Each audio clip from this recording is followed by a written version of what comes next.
Ladies and gentlemen, welcome to the private match loading screen. My name is Proto, and joining me as per usual is Hyperactive. We're here, OFL. I know you haven't seen us too much this season, but today's the grand final, so we thought that we'd come out of the woodwork back onto the desk. We are here, Hyper. I'm very, very excited as the normal.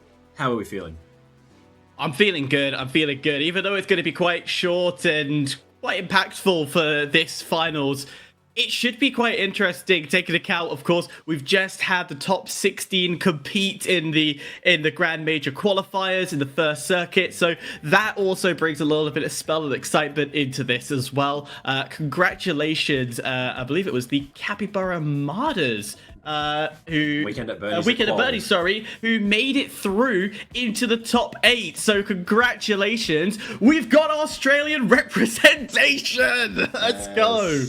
Yes, Cappy were very close. They had some good fights. I was talking to Null behind the scenes, coach / ex-player, and he definitely was giving me the rundown that boys did really well, but not quite for the top 8, unfortunately, but that's okay. We will hopefully see them in the future, Hyper.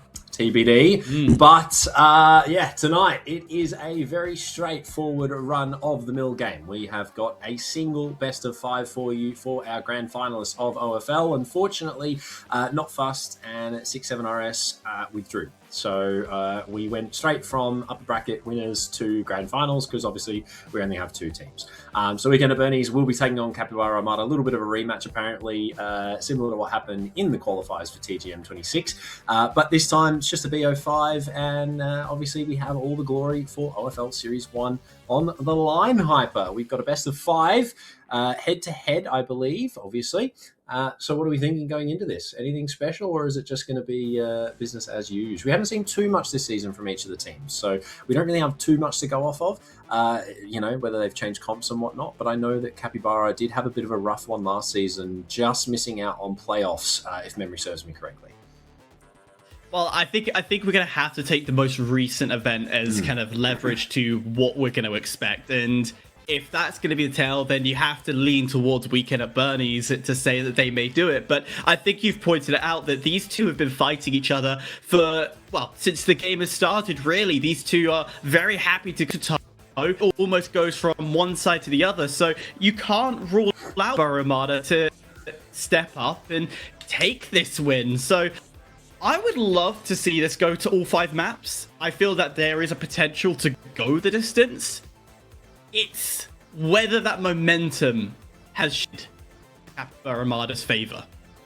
100%. We are just locking in the final map vetoes now. I heard some murmurs of a Bernal floating structures, which we will hopefully get to see. That'll be good. I think something along the lines of map 3. We don't know, but Skyway and Monaco out, waiting for map number 1. We've got a live map ban going here, I believe. Nozomi Citadel is going to be our first one. Nothing out of the ordinary there. Seoul and Fangway gone. I don't imagine we're going to see Kyoto today, unfortunately. Hyper Fortune Stadium for number 2. Standard as well. Number 3, Sis. So I've been lied to, at least so far. It might not be map 3, maybe 4, Las Vegas. And that obviously leaves Bernal under construction as our decider. Anything out of the ordinary there, Hyper? I'd like to think not. No, nothing out of the ordinary. Monaco gets banned, and a lot of the pro players hate the sightlines that come from it. Skyway's become less favourable mentality to Monaco, so it makes sense adding those immediately. Seoul, in other leagues, that is currently being removed off the menu due to, I think there's a few bugs on the map, so again, no surprise we're seeing that. Fangway, this one surprises me because I feel it's such a competitive map and it has a lot of potential. But again, a lot of are not get because, again, galore. There's not enough cover for them to be able to rotate in. So that's why we're seeing these type of maps ban. But Null is the only exception. But Null is this, yes, is sightline, but there's so many buildings positioned in between. You can sneak through. So that's why we're seeing a lot of Banal being picked, because then it does favor those who do enjoy a little bit of, I guess I could say sniper play, but it's not snipers, long distance fighting. That's what it is. That they prefer that but they still have that ability to rotate into a site with cover. So I'm not surprised by the picks. And of course, well, if there isn't a Cis Horizon, then there's problems. Yeah, definitely. The day that Cis Horizon is not bought by a competitive team, today we start asking some serious questions. But who knows? Maybe they're the pros. We're just here to watch them. Speaking of watching them, I believe we are just locking in our final part of the lobby right now. Hyper, as you mentioned very briefly at the start, we have our predictions in based on TGM qualifiers we just saw for top 16, or sorry, for the 16 start to the top 8. Weekend at Bernie's. Big talking point, they qualled. Cappy didn't. We're coming into the finals today, 3 strong. We also do have an emergency inject as well, I believe, for one of the teams, because someone couldn't make it. Weekend has Masuka instead of Microchip, so there's the confirmation. So Weekend maybe not playing at their full potential / capacity, how they would have been playing for the TGM qualifiers, considering they don't have their normal roster. Could make a difference for Cappy to open up the door. As I was told, it was close during those fights. That's some really good fights. But I was also told behind the scenes that it was sort of a lot of double barrel light dive sort of strategy. So whether or not we see that come back out tonight, not too sure. That is OCE, just hit him right in the face and just get involved. But who knows? Who knows, Hyper? We're about to find out. We're diving on into map number 1. Double heavy light here for Capybara Armada. Weekend at Bernie's, though, still yet to surprise us. Light, heavy. That is the standard at the moment. No surprises there. We're going to dive on in to game number 1. The Zombie Citadel of the best of 5 for the finals here of the OFL Series 1. Hyper, this is going to be good. It should be fun. And then a brief point on it. Heavy light. It's not a common composition. It's not one that the likes of America, Europe like to run through. But we are talking about a region that, well, it's where I've just literally found out there's a player who has a compilation of just pure defibrillations. That's it, of kills. So I would not be surprised if this is considered meta within the APAC region. Yeah, definitely. But we'll find out momentarily. Things slow down. First team fight here. Everybody taking their time. Need to keep things open in terms of options. They don't want to dive on in too fast and get themselves caught out in a bad position. A small rotate here, looking for some visual aggro. Demonhunter looking to cause an issue. Does pull the focus away, and it gives Keldor the chance to come on in from behind. We see the damage start to be dealt. Greg, however, is going to take a lot of his own. Masuka's forced off, domes away, and goes for the heal instead, while the rest of his team are left to deal with the problem. Good healing here from Cappy as well. Ward keeping his teammates alive, but it's almost a wipe for Weekend at Bernie's. One on low HP. The last one spotted. Hyper. There's not much left for Weekend at Bernie's. Not a lot left. It's down to Demonhunter, and if he can get some soft reses, it may be able to bring it back into play. The damage he's putting out, though, is very impressive. And Capybara Armada's, I wouldn't say this is a confident victory, because still, this vault hasn't been tapped. It's not been moved. However, Demonhunter is being caught off guard, has to really dip and dive. How'd you win that fight? Unfortunately, not going to last too long. Oh, now the vault's tapped. Yeah, that was tapped. That was tapped. Now the vault's tapped. Now the vault's We got it done. But still, how did Demonhunter win that with 1 HP? Don't know. I do not know, but the question will remain, unfortunately, for Weekend at Bernie's. They are on the waiting screen just for a small period of time. Double heavy light prevailing at this point in time. Did see a lock bolt there as well in the hands of Ensyy, so possibly to combat the maneuverability that Weekend at Bernie's are going to have, bring that double light setup. It's not a bad choice to have, to be completely honest. However, it's just going to be how they use it. And right now, I haven't seen it come too much forward in terms of these fights, but Hyper, good damage. RPG's used, and they look to re-engage for the second team fight. Yeah, good damage, but it's now you don't have that utility when the fight is more critical. This could go against them. Demonhunter getting dropped by great use of RPG. This will allow the Capybara Armadas to try and squash the remainder of Weekend at Bernie's. Thankfully, a good amount of height as Keldor is getting a bit of damage down. Greg down low, and there goes the first drop as Wardy it drops to the floor. Now you got Greg drop to the floor, which lands perfectly. Masuka has to stay alive, can't get it done, and Ensyy, who got rezzed quite quickly, will say thank you very much. That's a great fight on the first cash out. Yeah, I mean, so far it's a really, really strong start for Capybara Armada. They've had really good tempo and pacing. They've been managing to keep themselves on top during these fights. Ward on the light, great maneuverability, and has definitely been making sure that he is managing the health of his heavies really effectively. Considering he is the only healing force on this team, imagine that's a pretty difficult job. But doable. It is doable, but it is also, you've got to be close and stick together with the rest of your heavies, and that's definitely a playstyle I'm noticing from the Capybara Armadas, is how close they play compared to Weekend at Bernie's. Weekend at Bernie's, they've got freedom, they've got range, but when we talk about freedom and range, you do get picked off, like Masuka has here. Now that still starts to go through, we see the Capybara Armadas, can they get over to the point on time? Oh, the box just moves out the way, and that's going to deny any steal from coming through. Keldor left alive. Good night. See you later. Done and dusted. That's going to be the first cash box done. And realistically, Proto, I would say Capybara are stepping up. And I would say doing better than Weekend at Bernie's. Oh, clearly.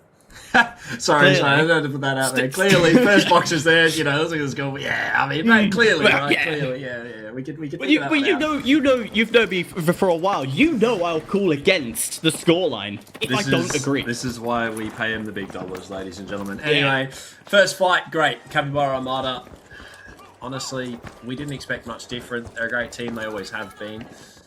And Weekend at Bernie's, we do have to take with a pinch of salt right now. Obviously, are playing with that sub as Suki not usually running with this stack, mind you. We are without Microchip today, unfortunately. So that could be leading to part of the issue that we're seeing. However, a very quick kill for Weekend at Bernie's, but a very quick trade for Capybara as well. Looking to trade things back and forth. Ward with the M11, absolutely insanity. It's now just Keldor on his lonesome. Looking to go for a flank towards the stairs. Spotted and dropped. Ensyy, Shaq 50 in hand, dealing the... well, damage, I suppose, is what you've got to say. There wasn't much left to get, though, there. It was one shot, he was done type thing. The Capybara Armada really leading the charge. Where was this in the TGM qualifiers, boys? I feel they would turn around, look at the TGM qualifiers and go, I'm going to blame lag. That's what they're probably going to say. They probably played on OCE. Let's be completely honest. They probably played on OCE servers. They probably did. They probably did. Qualifiers. No. There's no excuses here now. They can't use that excuse at all. But no, in all seriousness, this is a lot better from Capybara Armada. Is that sub really a major effect? It can be. It really can. And that's a great lock bolt. They're not going to utilize it too much as Demonhunter will get dropped to the floor. But Masuka also going to find Ward and say thank you very much. A nice even. 2 lives taken away, but both heavies still being able to use their might and force. Ensyy left alive. And this early push might go in favor of Weekend at Bernie's. They can steal if they truly want to. But it's also that safety net. We still don't know if Ensyy found a totem to bring them back in. So I appreciate the caution here from Weekend at Bernie's. Great utilization of that goo as well. Just creating that buffering zone between the two. But Coin's starting to come forward now for Capybara Armada. And they're going to be back to full strength. Great gateway here for Overwatch as well. If they need to dive on down, they can. Again at Bernie's, setting themselves up in a good defensive position. Looking for height. That's all they need to do. Get out a little bit further as well. Poison barrel to add insult to injury. They've got some good information. The sonar is going to tell them exactly where the Capybaras plan to push from. This is going to be a difficult take here, Hyper. They have to get it out of the street. They have to do it quick. Yeah, and also the fact that it is from one street to another, almost one residence to the next. That's going to be hard to cross over. You've already got a brilliant setup from Weekend at Bernie's that is just looking down upon them. They shouldn't have dropped down. They should have stayed up top. But you know what? Okay. Take my words away. That actually worked for them. The pounce done to perfection. Greg, the last left alive, is able to find one. Masuk down low, but doesn't matter.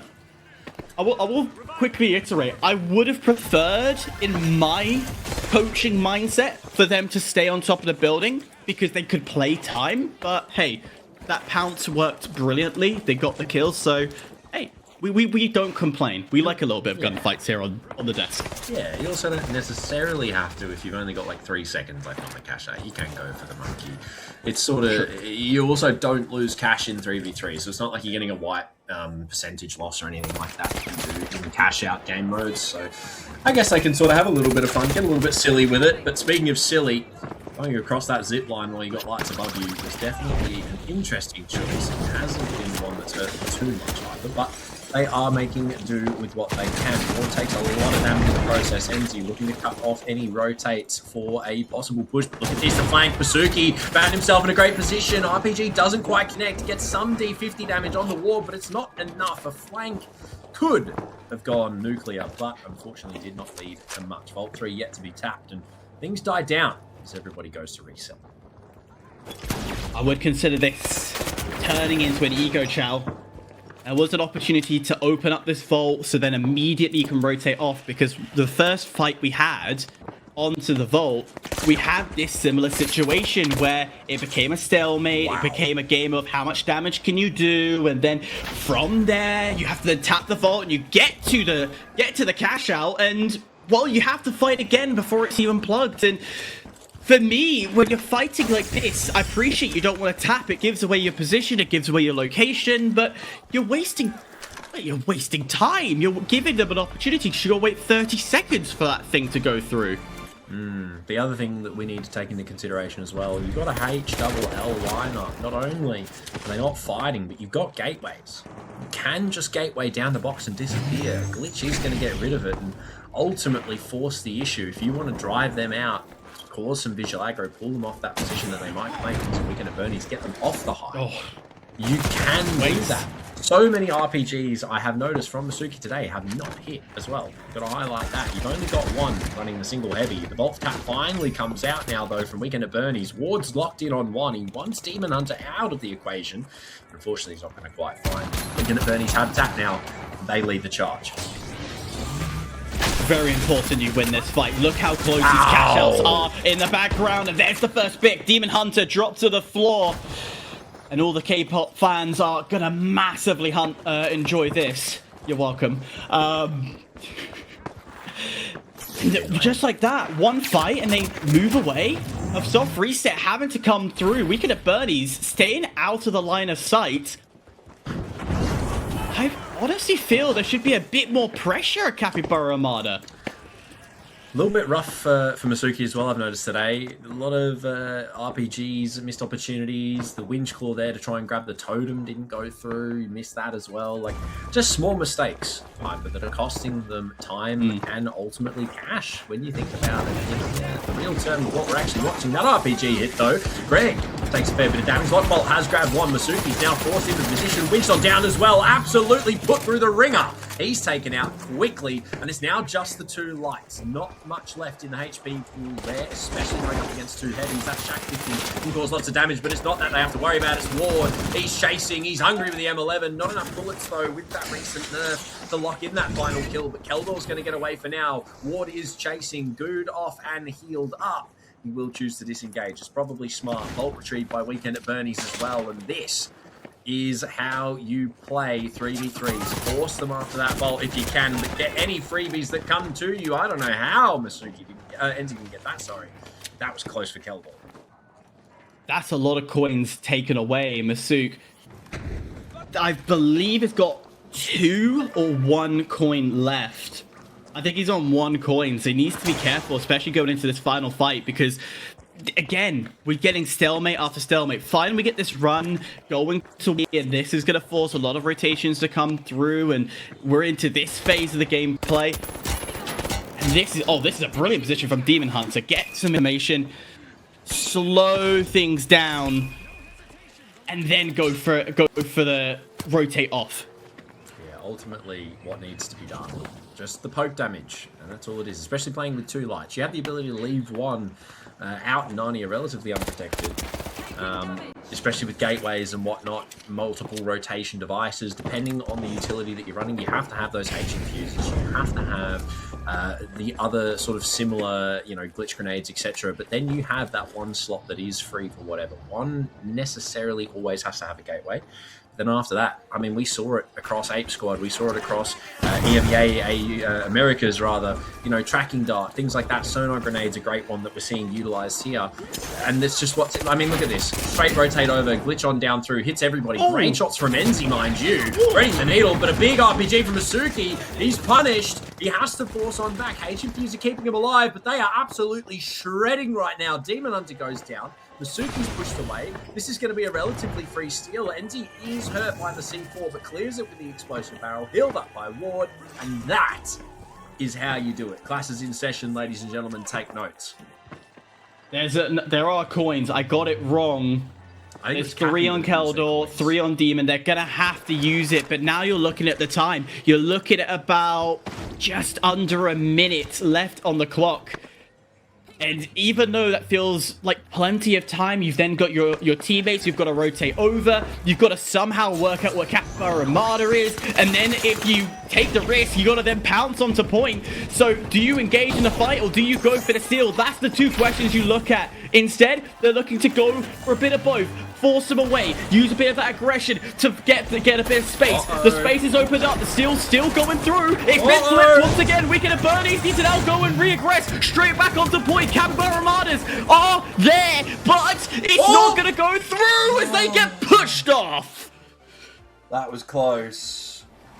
That was way too close for comfort. With Goodenal there, I think the only thing that realistically stopped them, both heavies at the end surviving to the penultimates of that matchup, but that was a little too squeaky for comfort, Hyper. That was a quick and close one, mind you. We got all 3 vaults there, but that could have been a lot scarier. We look at the scoreboard. It took a little while for the boys to warm on up. They didn't get as many kills, but we do have to say, Weekend at Bernie's, they found their stride. First match with a sub, obviously might take some time to dial everything in, but a great game regardless from everybody in the lobby. Ensyy with 8, Ward and Greg, both with 6 of their own.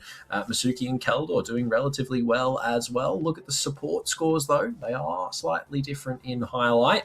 There's a very big reason for that. They are doing other things, not necessarily just shooting people. But Hyper, game number 1, Nozomi Citadel, Weekend at Bernie's, walk away with a victory. And I guess you can't be too upset with that at all. No, you definitely can't. And again, if you go look at the previous results at the TGM qualifiers of Circuit 1, it would read that way. But there was definitely 2 very different playstyles that we're noticing, and it did come from the composition that they were running. Of course, double heavy light versus double light heavy brings out different playstyles. And the first thing I noticed with Weekend at Bernie's is how they're utilizing both their lights. They are very spread out, which at times did become their downfall, but the more of the case, it helped them so much to be able to come and bring out brilliant flanks, create visual aggro, essentially putting themselves out as a decoy. They created so many great rotation opportunities that this made their gameplay feel very fluid. Capybara Armada, though, because again, you've got 2 heavies and a light, they anchored themselves together. The light still did a bit of reconnaissance, they still could move away, but it wasn't as near as what Weekend and Bernie's were doing. They weren't as far away. And I like that 2 different styles because it did mean both teams had to readjust how they approached each other. Definitely. And I think you've nailed it. It was a very big difference between the 2 in terms of how they moved. I mean, we saw multiple occasions, flanks from Masuki as a heavy. We saw multiple occasions where, you know, we were just having the difference in, oh, hey, someone from Weekend at Bernie's has actually appeared behind us, guys. and now we are all dead.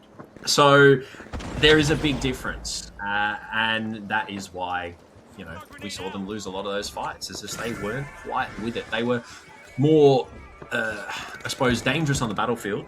A lot more kills, a lot more damage, and I will give them that. Their dues are definitely in the PvP side of it. When it comes to utility, they maybe just need to clean a couple of things up. Speaking of utility, diving onto the roof, this is a great way to take it back over, considering you know Masuki is below you. However, Ensyy, for situational awareness, is going to leave him quite low, but another dive as well. We see a cloaking device being bought this time instead of the dash. Ward goes down. Greg does trade one back, swapped onto the D50s here for this matchup instead of the Lewis gun.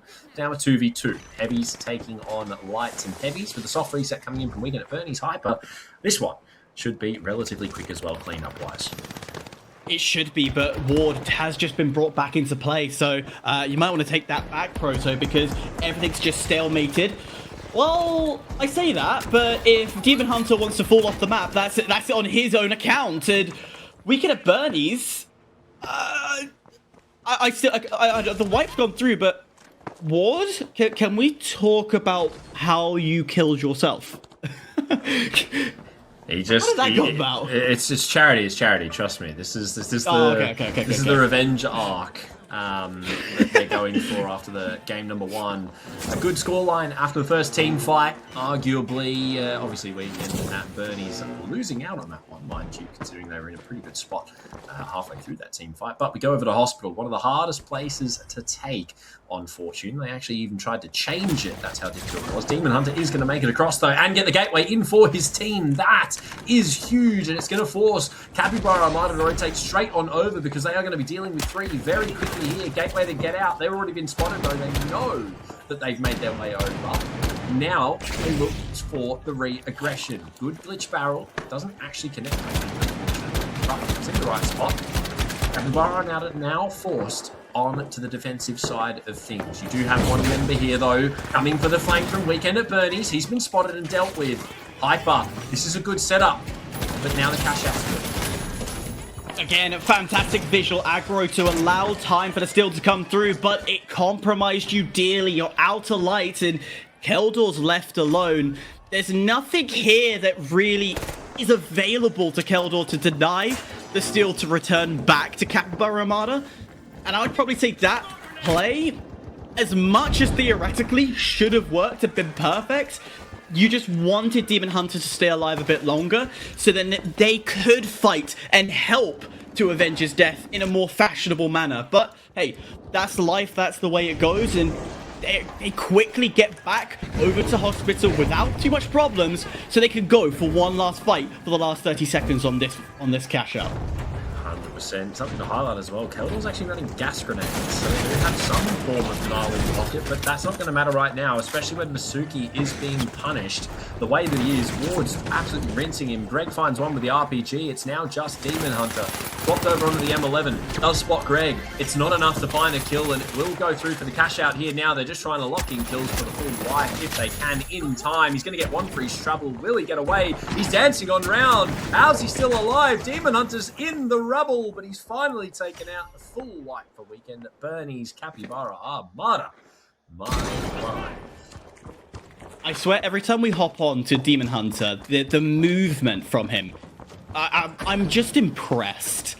That he's so fast, so nimble, and it goes to show when they first attempted the steal, able to keep the whole of Capybara Armada moving and creating what we call kiting scenario. They kited them away just long enough for that steal to go through, and then to go for the attempted cleanup crew after they cash out. Even that is impressive to watch, but at the end of the day, you can't solo play. This isn't Division 2, where apparently, I've been told, it is a slugfest at our lower division, where players will just solo the entire of their opponents. You can't do it at the pro stage in the higher levels here. No, definitely not. And ultimately, You can tell the difference. It's a lot more than just the shooting part. It is definitely also a lot about the utility, and you will learn that, whether it's the easy or the hard way. Teams usually come to find the answer one way or another, but regardless of that, speaking of waiting, Capybara Armada, they have height. They don't need to lose it right now, and I'm sure that they are in a good position. But look at Demonhunter. He's right. Look at this, the positioning. This is good. Should he? Okay, choose to give himself away. Could have let them take the gateway. Might have been good if he had something to call out to his teammates there, but he hasn't been killed just yet. Spotted though. No, the concrete paid actor. Masuki taken down. Demonhunter looking pretty low as well, trying to support Keldor, forced to take the zip back to the roof, but he's going to get punished for doing so. Not quite all the way, but very close to it. It's now Ward hunting him down. No dashes in the back pocket. Has to run on foot.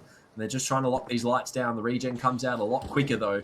Regardless of that fact, Bolt not moving, and they're just wasting a perfect amount of time here, Hyper, for Masuki to come back and possibly go at this team fight again, or, as we just see now, the soft res to come out. So Vault 2, still largely under contention here for Weekend at Bernie's. They don't want to give it up just yet. That's a great lock bolt. That lock bolt was perfectly timed. Unfortunately, was not able to capitalize on any damage.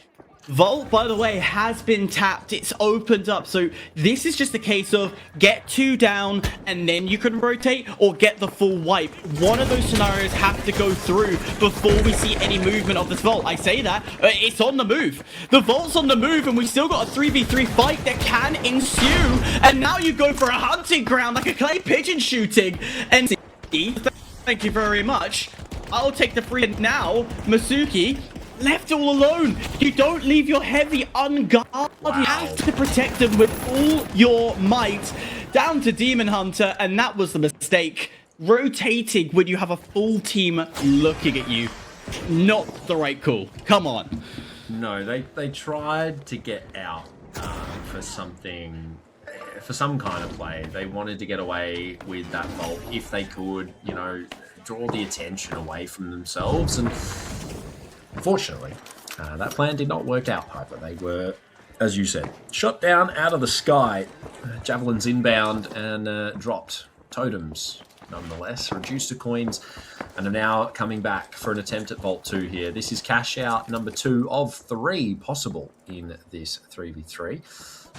But Weekend at Bernie's, even if they lose, they still walk away with 1 game for themselves. Lose 1 on the way up, but that's all right. They need to reaggress, and it's going to be a neutral fight above C here. Some little tag damages coming through.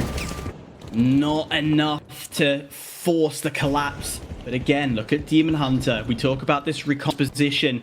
I'd probably rename this to lurking the way he's playing. But once again, and this is going to again cause a lot of damage. Masuki having to dip, and I feel multiple times Masuki's just in the wrong place at the wrong time, being captured by this lock bolt, or getting caught out of the open. Whether that being just not support from Weekend from his teammates, wow, or just having the pressure because he's taking my words out of the mouth. That was the right place at the right time. This is what we talked about from that first match. You see the ability, the fluidity, and the knowledge that Weekend at Bernie's have and are utilising in terms of the rotates, the way they're flanking, the plays that they're making, and they are walking away with so many wins here. They need to keep Masuki alive, which they indeed are, and they're going to actually not walk away with that steal somehow. Base off the back of a couple of kills, going to winch it out of the gas here, a need to lock it in. They might be able to go for the steal, but the reload in the RPG, that could deny from below. This might be enough time if he doesn't manage to stay on it, which I don't know if he did, but Hyper, that looks like enough. Ensyy needs to do something. Lockbolt's not going to be enough, and they're going to get the steal. We're going to keep going in this 3v3. Every util was chucked towards them. Ensyy just couldn't get the full denial. Lockbolt definitely gave away location, but they're all bunched together. All they have to do is turn around and shoot, and that's exactly what happened. I think we were looking at probably half a second. If half a second stall on that final attempt, and this would have been map 2 going to Weekend at Bernie's. Sorry, to Capybara Armadas. Wow. That was half close. A second. That was really... I mean, he got pushed off as well when they fell down. He had to get back on it. I know. Quite literally the last second. The RPG was so clutch there from Cappy. They almost had game 2 in the bag, but now that's got to be mental crushing to a degree, but they got to lock back in. You've got one more vault. They need to do their best in locking this one out. You don't get another chance. This is going to be on to the next game no matter what happens here. Moment of silence for Zucchini in the chat. Just want to put that one out there as well. So rest in peace and good luck on the next vault. But right now, Capybara hopefully don't want to let him down anymore. They're going to try and make something happen. Demonhunter forced out very early. And they look like they want to go for this steal quickly, Hyper. They've spotted the lurker. Capybara Armada, they've played them enough to know that there's already somebody lurking in the shadows, waiting to pounce. And it is the demon amongst them all. Oh, the witch misses. Could have been bad. That will do it. That will slow them down for sure. But the RPG finds 2. Greg opens things up. And Demonhunter will get taken down. That's going to be a steal for the Capybara Armada. That was beautiful. That's a steal, Hyper. I believe that is what we call a slam dunk in the industry. RPG to the dome.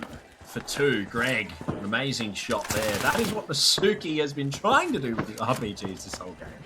But hasn't quite managed to find just yet. Mind you, they are winning at the moment, technically. They are 1-0 on the scoreboard right now, but they have one more chance at this steal here. This team fight needs to go in their favor. They need to do a team secret special. Oh, sorry, not so secret special. Not so secret. Which is the last second quick steal, do a bit of tag damage, which is exactly what they've done, and then get the steal. But oh, the box has just moved very slightly, and that's forcing them off. This is going to allow a bit more pressure to come on, but the defense around it has been perfect. My God, no, they've done it. It's perfect. They've Brilliant work from the lights of Keldor and Demonhunter to get the damage down. Masuki to continuously get the steal to come through. I'm sorry. They've done a not so secret special. That's a not so secret special. I've got the chat up, and I have to highlight this. I don't usually do this, and I'm sorry for the unprofessionalism. The final moments of that match, Zucchini's typing a chat. Give away a free steal, Capybara Armada. I'm sticking my hand in a ceiling fan. He posted that in the chat about 3 seconds before they lost that ball fight. He just said, GG, bye-bye hand. And I can't, dude. That sent me, but my God. Capybara Armada, you have everything there in your facility to lock that down. You've got C4, you've got barrels, you've got the height, and somehow you still don't win that one. I'm not saying that you're doing something wrong, but I don't know what is happening here. There is no real semblance of sanity in this matchup. That should just not have been a Weekend at Bernie's game. The wipe was so quick. They lost the steal, mind you, halfway through and had to get back on it again. Very similar to what happened in the previous vault, and still managed to walk away with a victory while being punished the whole time. I will highlight right now the use of the goo grenades, an insane difference maker in that steal. Whoever was throwing them, I didn't get to see. I think it might have been Demonhunter, but regardless of that fact, insanity. Really, really well played with those goo grenades, because that was a difference of giving your teammate enough time to get that steal. So, I mean, my God, Weekend at Bernie's masterclass. If I remember rightly, that's a reverse sweep as well in that game.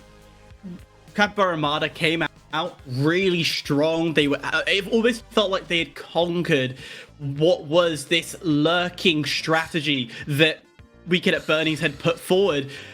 But then it almost felt like they forgot it after the first cash out was done, and the lurking just came back even stronger. Demonhunter is, as I said, the demon in the night. He is coming from angles they are not expecting.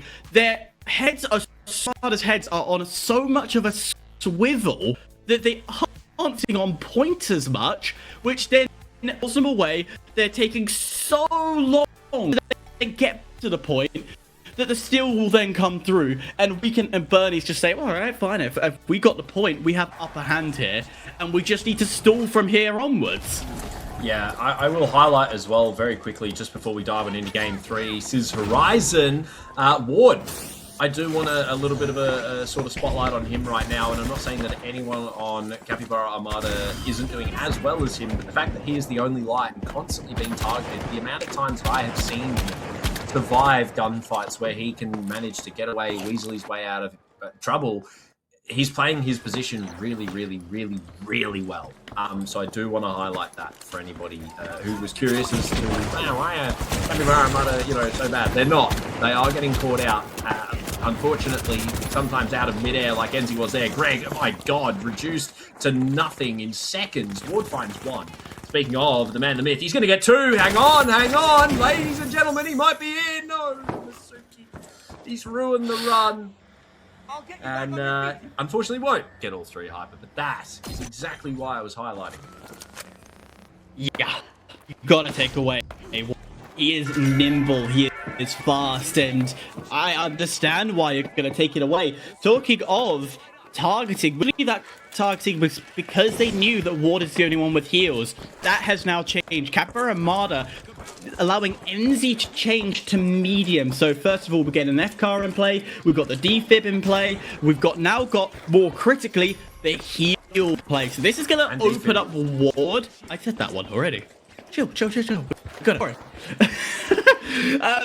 Critically, the heals are back. We can now allow Ward to go and start to lurk, take some strats that Weekend and Bernie's are doing, and create even more visual aggro, create more distress, confusion amongst the Weekend at Bernie's with Ward solo challing and solo playing. I love it when he plays by himself.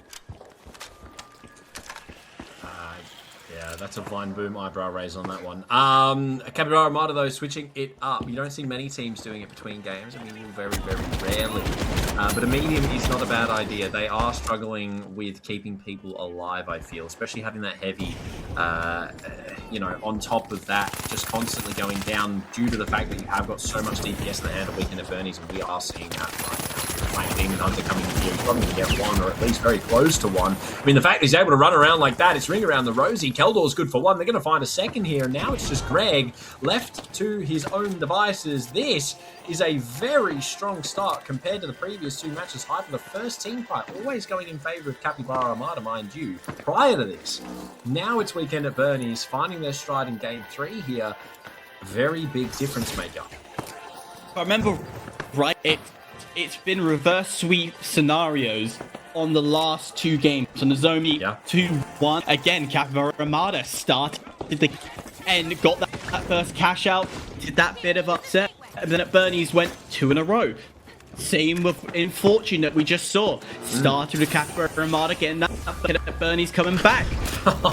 It's the same story. It looks to be not really enough time, as the defense from Weekend at Bernie's is... They've got eyes. They know they can spread themselves out a little bit to the best cash out. And Ward, well, it's a good opening, but he's got a bit more work to get the full wipe to come through. Yeah, unfortunately, not enough capitalization. Like you said, Demonhunter's going to find one, possibly another here if he can get his hands on the board. But that is the medium down. He's looking, he will! But Demonhunter goes down finally to Greg. My God. I mean, hey, you've got to give him credit where it's due. He tried. He got two. Again, similar to the last game. But unfortunately, punished in the end. The D50s in the hands of the man. Greg is going to lock that one out. And Weekend at Bernie's, yes, you wiped, but you're off the back of an amazing start to match 3. Sizz definitely looking like one they are very comfortable on.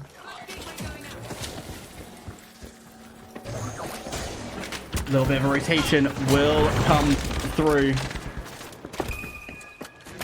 Again, the damage either side is... again, just little love taps to open things up, but Demonhunter's always got an angle. Every time we cut to him, he's completely away from his team, doing something, and then just finds this beautiful little damage to then allow his team to crumble in and go for the... he does. And that is what we spoke about when you're talking lights, gateways, maneuverability, fluidity. That is the highlight. They always have an angle to attack you from.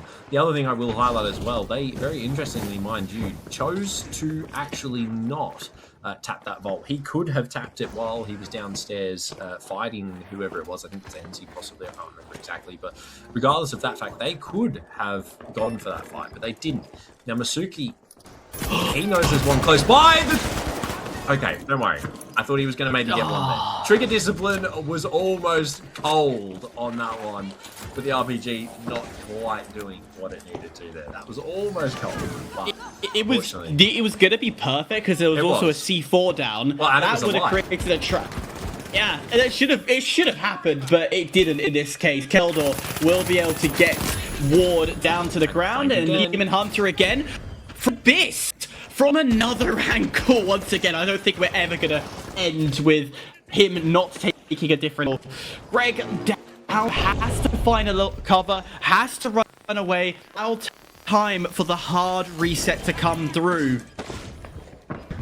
With this hard reset, allow Weekend at Bernie's to get the plug, allow some time to run down, but then not doing that. No, they had him on ping, and I feel that they wanted to chase him with sonar because they knew that he was low, but they then opted not to bother because they realized that coins were possibly coming out soon, which indeed they did. Everyone from Capybara Armada is back, and they are now disengaging and taking the vault with them because they had the time to. They might as well go for the plug.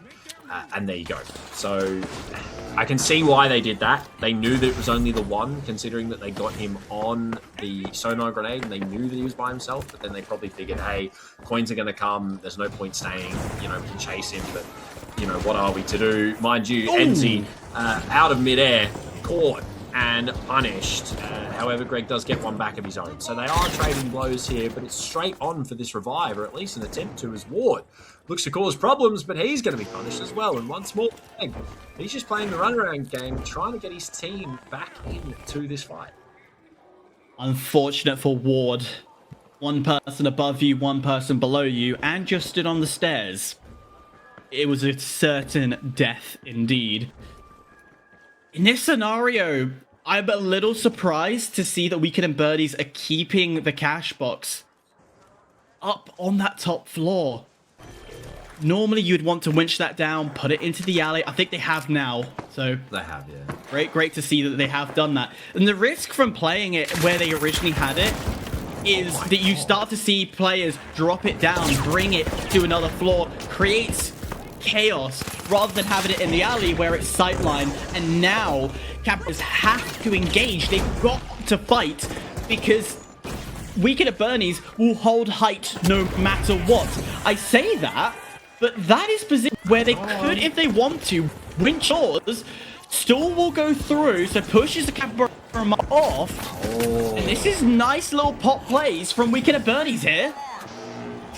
Look at the way they've set that goo up though, Hyper. It sort of blocks off Capybara Armada from really getting back to it. They have to go all the way around and push on through, but Gas to deny now as well. Dive on down, RPG. There's enough damage and enough denial as well. If Ward goes for this now, he's probably going to die to the gas. That's it. That's all she wrote. Even if he stayed on it, it wouldn't have mattered. And that is a 3 straight for Weekend at Birdies, showing us, even with a sub, why they were the team that qualified for the top 8 at TGN. Congratulations, Weekend at Bernie's. That was an insane matchup and a great, well, lesson on how you do things. That was crazy. What a way to end it. No, I know.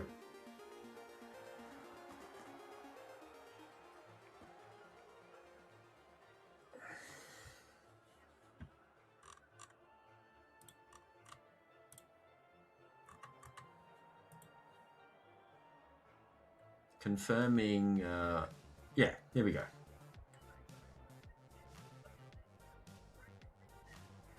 Somehow, it's somewhere we've seen that the Weekend was in the lowers. I don't know if that was just to make it more interesting. The ins and outs, we'll get the details of it, but points and something like that. Something like that. It'll be some way that they've calculated it. Nonetheless, we have yet another 3 maps guaranteed, potential 5 to go on to.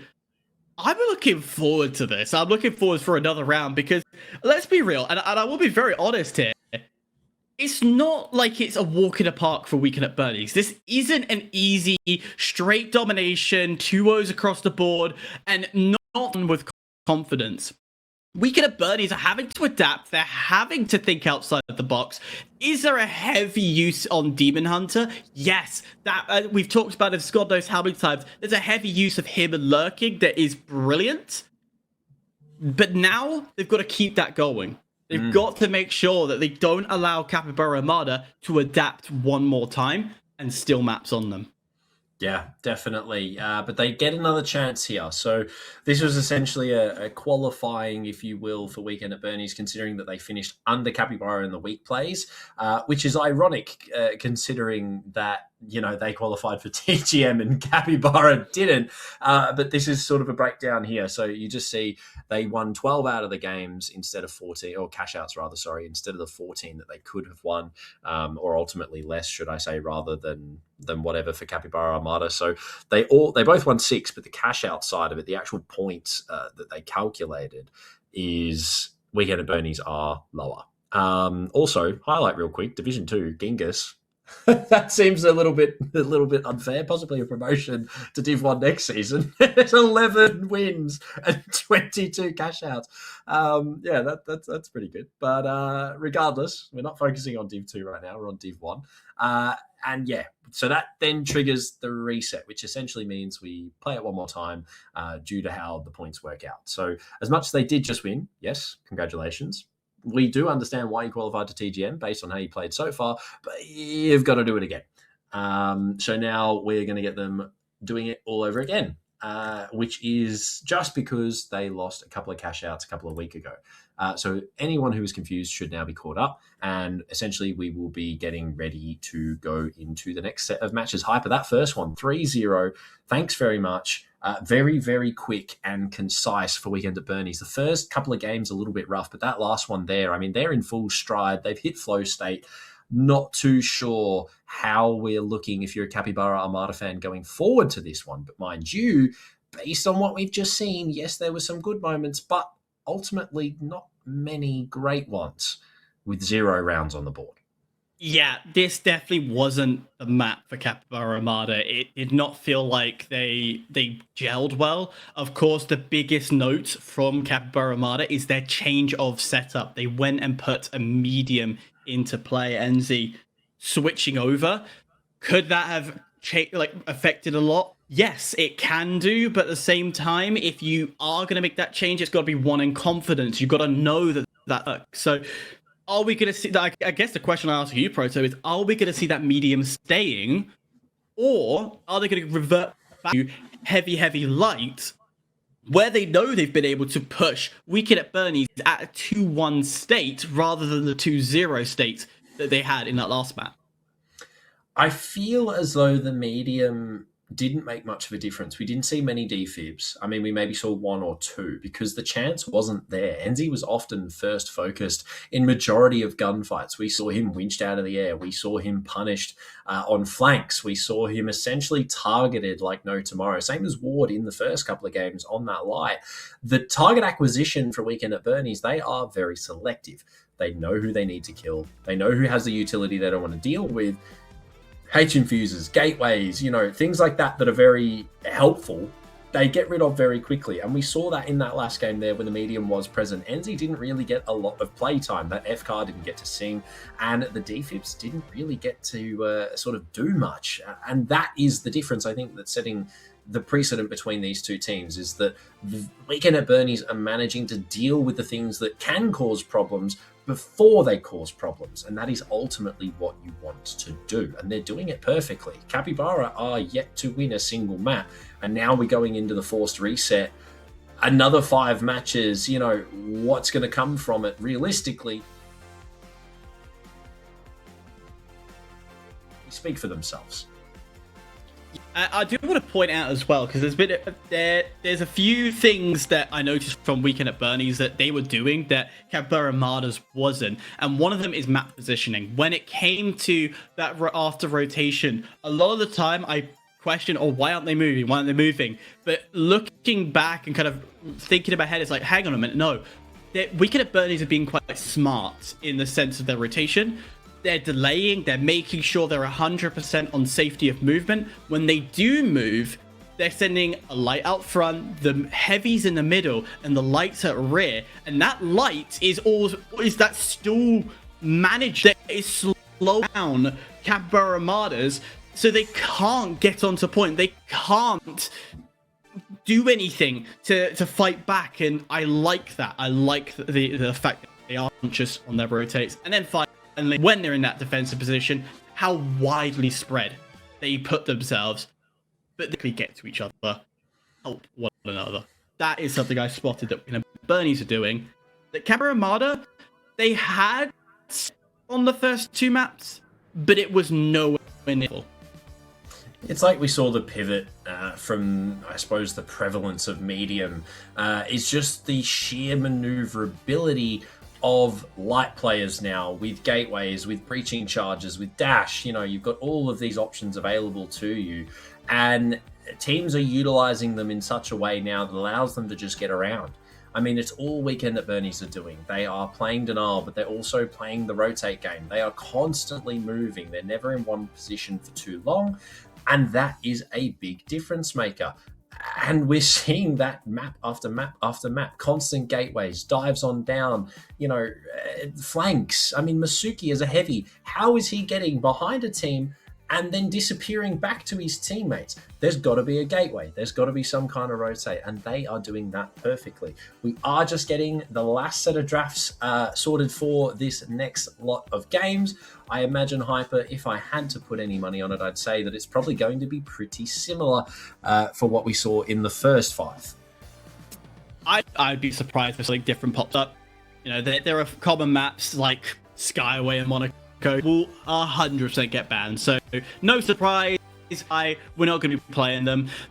If we see Las Vegas maybe further up, we might do. I feel we're definitely going to get somewhere in here.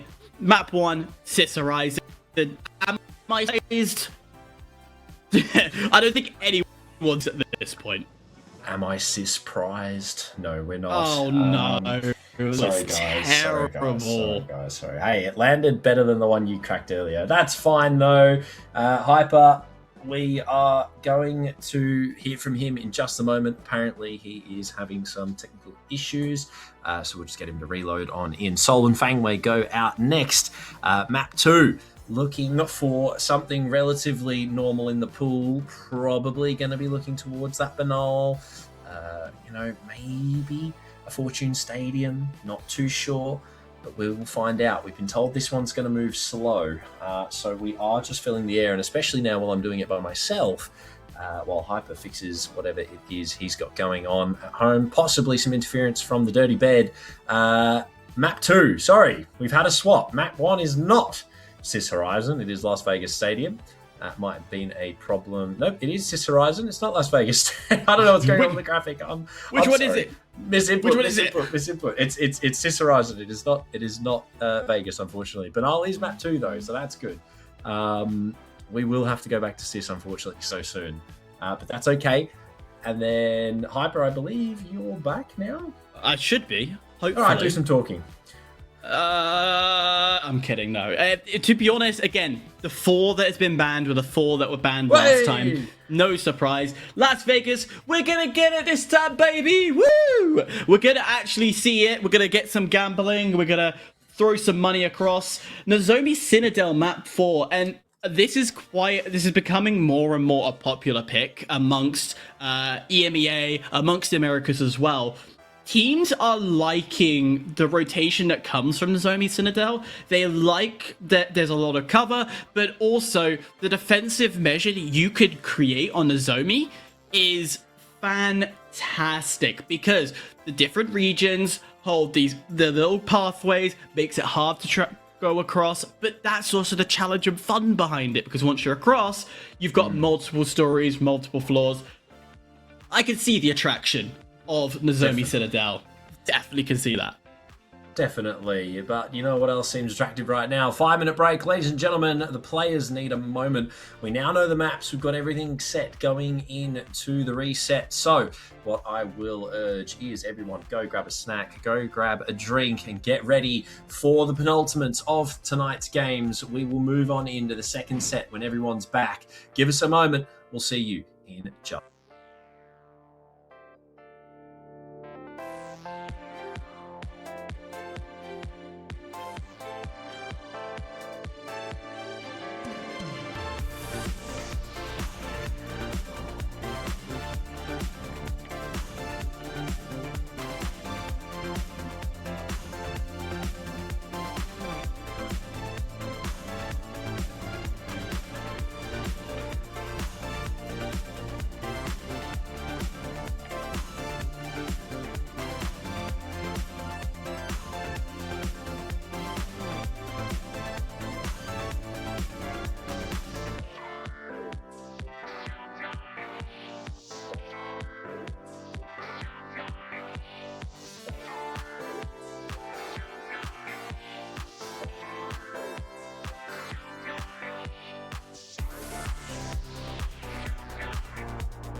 Oh, holy fuck.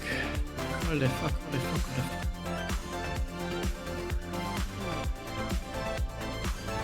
The sun is beaming down into my room.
I'm going to assume we're back off the back of whatever that was. Ladies and gentlemen, 6 different screens, and eventually we got to the right one.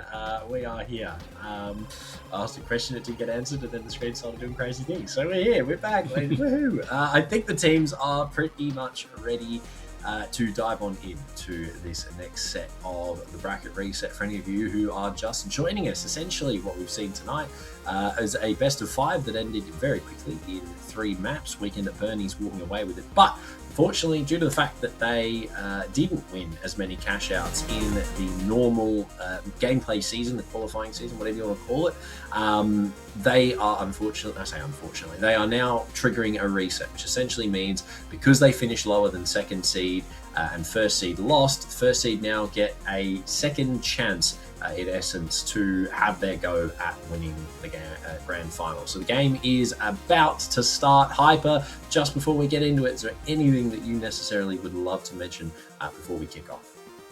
I tied in my room. I saw in chat you talk about how messy it was. It's tidy. You're welcome, guys. You're welcome. We listen. God's work. We improve. It's okay. No, but on a more serious, I feel that if Capybara Armada wants to win this, they need to continuously keep their head on a swivel, keeping an eye out for those sneaky lights that are they're moving around so much, so they need to keep an eye out for that. But they've got to stick to their own plan. They're adapting too much. That means they're going off what they normally do. So that would be something I would say they need to be mindful of. Yeah, maybe if you had a clean room, Capybara might have won that first half. But regardless, they're going into the second one. And we do have a same sort of lineup, -1 change. Hyper, I don't know if you clocked it just yet. Capybara Armada, they are opting for the double light heavy. They've had a chat. I'm assuming Null has gone in and had a word with the boys. Greg diving onto the line as well. Ford now has a teammate. This vault, notoriously one of the most difficult ones to clear up, has, however, been somewhat dealt with by Weekend at Bernie's in a relatively orderly fashion. They've got it. They've opened it quickly as well, mind you. We have not seen this so far from either of these teams. They are opening these vaults very quickly. Very late, rather. It's a nice change of pace. V9S on Greg. Of course, the buff came in Season 9, and it became the weapon of choice. I would say during the lull, but no, actually Oceana, well, you guys kept up the sports side of things. You were loving it during Season 9. And it's still a powerful weapon. You can see the damage. It's I describe it as like a tick magnet. It just takes a little bit away at range, which is enough to force teams to rotate and move. So I'm loving this choice. But Vault still has not gone into the cash box. We are looking to go towards B. Definitely a mine there in the hands of Ensyy, possibly. And I like that iteration to the lineup of utility, especially considering that the lights, should they run into one of them, pretty much an insta-kill. Speaking of, almost an insta-kill onto Ensyy there. Dome to run away. Masuki will be brought back up with the H infuser, and not super long has transpired on this cash out, but Weekend at Bernie's definitely in the driver's seat, I feel. Hyper. They are hot off the back of 3 wins, and they're looking for 3 more. Cashbox dropped outside into the alley. No surprise, standardized strat. Make it hard. Now they have to force the engagement, which off the rip, the M11 is doing exactly that. A great push in, and this is more like Weekend at Bernie's, where they lurk around and they eventually pop some angles and get the damage done. Trey's going back and forth, but Keldor is the one left alive. We know Capybara Armada likes to bunch up and play what I call the buddy system. Right now, that is still the case, even with 2 lights, and it's working. It really is. A lot better than the first iteration, mind you. Well, sorry, first 2 iterations, because they started out heavy light, then they did heavy medium. But that was almost a great denial. Managed to gateway out just in time, and Sonar comes through. But Weekend and Bernie's have gone back up to a full roster now, and are looking to re-engage here as a team. as they move their way back towards the cash box. They're setting up goo as well for themselves, and this is what we spoke about. A great RPG comes through. Ward on low HP, has to be healed. Indeed he will, but the steal's happening in the background. They need to prioritize denying that if they can. They have managed to do so, but they've messed up the winch. This could be bad, especially with Greg lurking. They're trying to lock it in, but they're going to get it. They've just managed to get him off it. Greg, the last alive, and now it's up to Keldor. He doesn't quite have enough time, and Capybara Armada, mind you, after 3 games in match number 4, have squeaked away with the first box.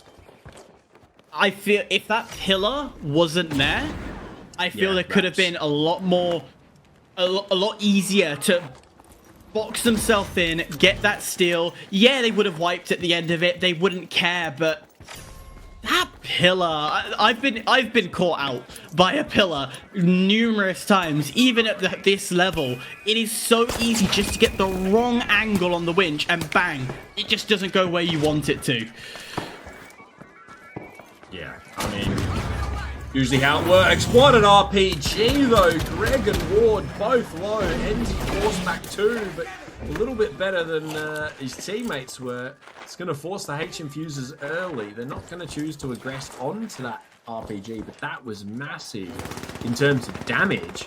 Not enough to find any kills, unfortunately, but still a great utilization of his utility. Better to use it than lose it, I have been told in the past. And Weekend at Bernie's looking to recoup their losses, Hyper. They need a vault, and they are looking to do just that. Tell you what, just from that first fight and what we think is about a 10-minute break that we have had, yeah, I'm going to say Capybara Armada actually looks stronger. Way stronger than they have before. It feels more controlled. It feels more methodical. It's like we're seeing a new team step up, but Weekend at Bernie's, they haven't changed their ways. This is still the same strategy, still the same movement. And I said, they need to keep their heads on a swivel and adapt to them, but focus on their gameplay. Would you agree with me, Proto, that Capybara Armada are playing their game, not reacting?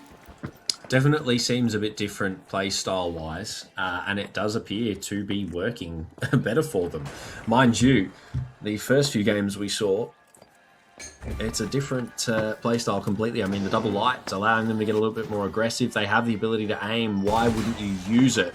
And they're doing just that. They do have now a chance to steal Demonhunter off the board. They're not worried about flanks at the moment, but that goo grenade coming out, look at where Greg's set up. I mean, they're watching and they are waiting.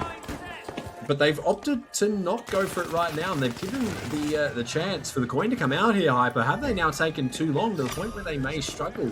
No, they're going to get it. Yeah, it was just pure positioning is the reason they couldn't get back to that fight. And now with a trade-off, Demonhunter left alive. We know what he can do when he's left alone. He can do a lot of damage down to Ward versus Demonhunter. Don't worry, Ward's got it covered. That was Weekend at Bernie's. Stall, first stall, done well. Backed away, made sure they weren't too close. Second stall comes in, again, times it well, and nearly caught themselves in a horrible position. There was no more stalls to come from it.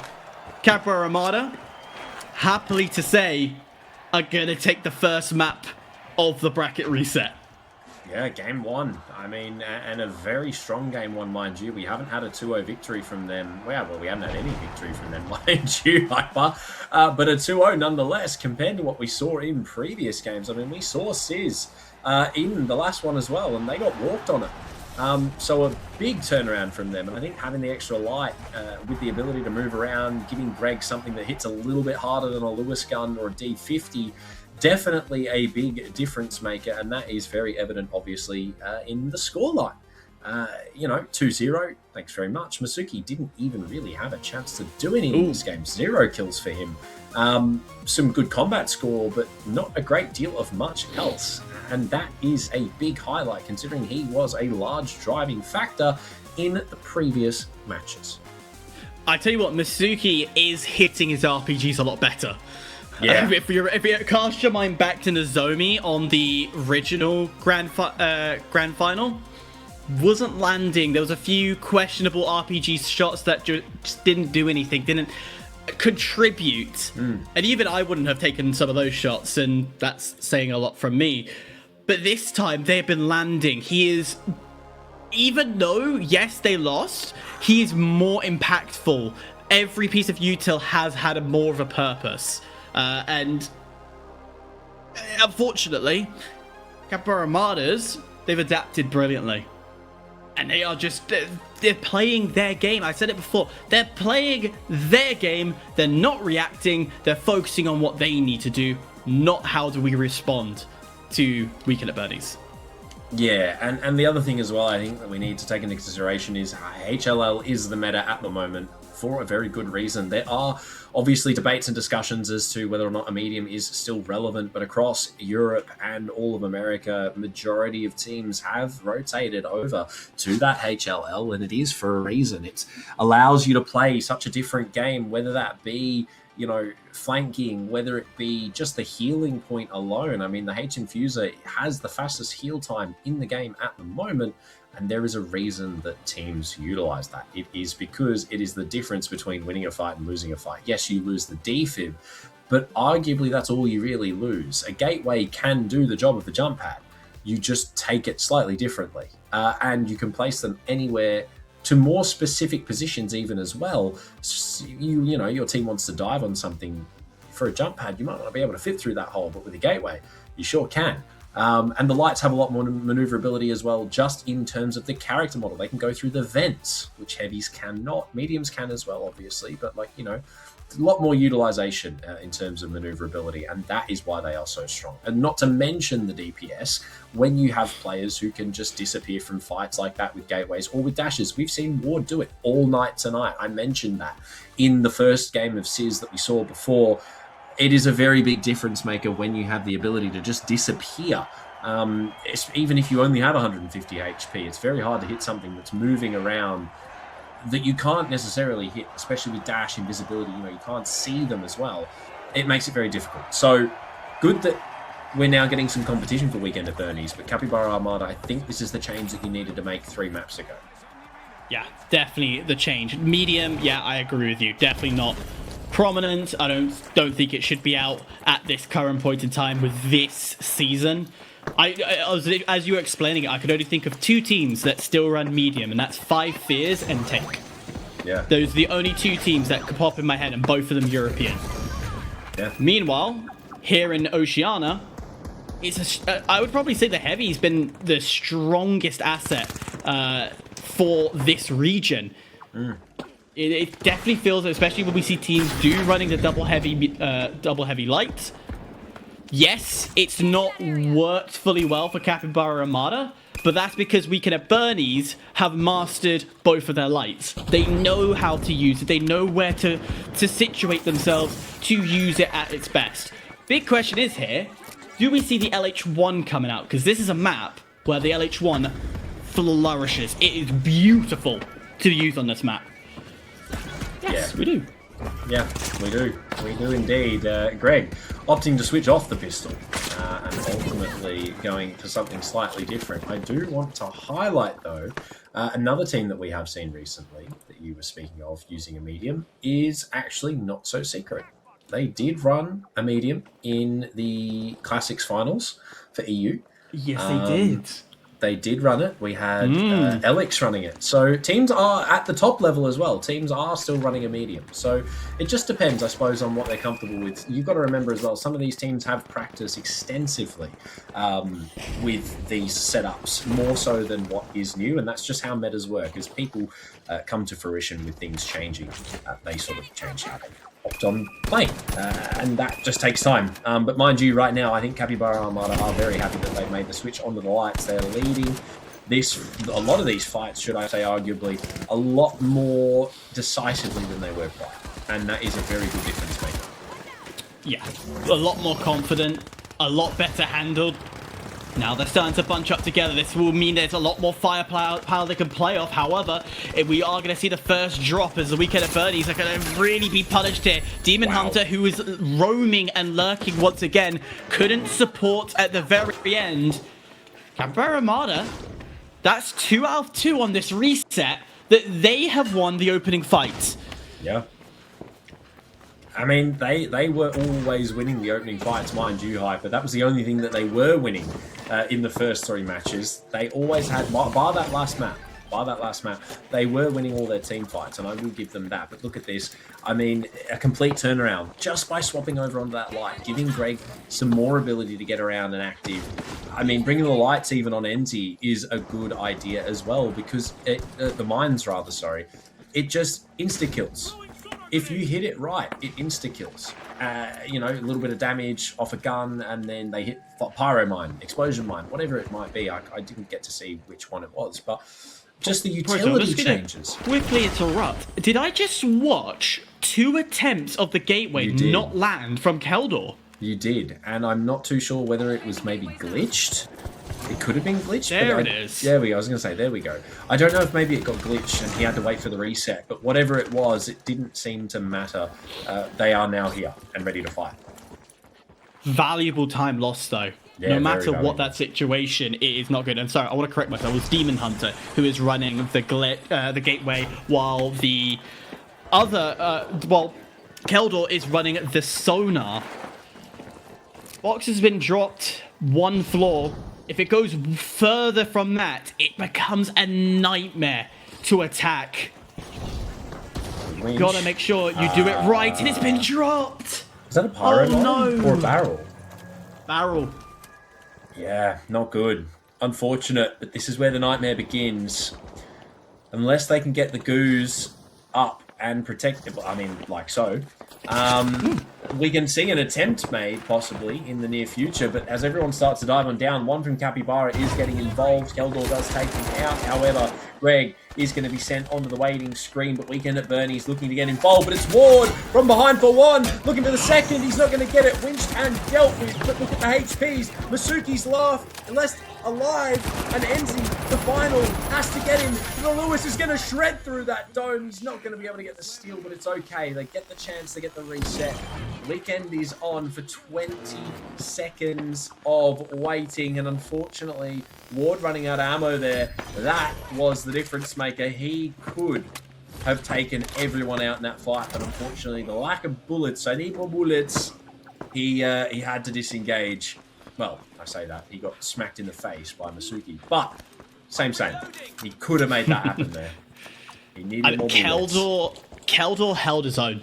Yeah, even when everybody else, the rest of Weekend at Bernie's, was still up in that suspended structure. That's the confidence you need on your teammate to stand proud and strong. Not to waver when pressure comes to you. Came down to, I think it was half health, and still committed to the steal. And thank the Lord that Masuki dropped. No, it was Demonhunter who dropped down. Yeah. Defended, used the body blocking, wasting the bullets from Ward. Absolutely perfect. You just can't write that from perfection to trust your teammate.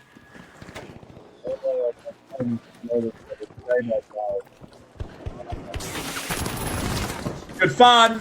Great explosive barrel. Not as much damage as I would like to have seen, unfortunately, from the throwable, but enough to cause a problem. And a full rotate, actually, here from Capybara Armada. They're trying to go for the gateway, but that's a great RPG. Only one's managed to get away for now. Masuki finds one. Double rotate to the roof, but they're chasing straight on through.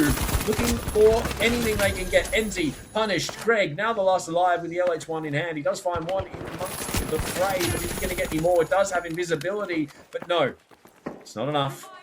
Weekend at Bernie's found their footing, and they now have Vault 2 in their possession.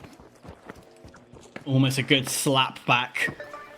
That's what it feels this time round. Weekend and Bernie's.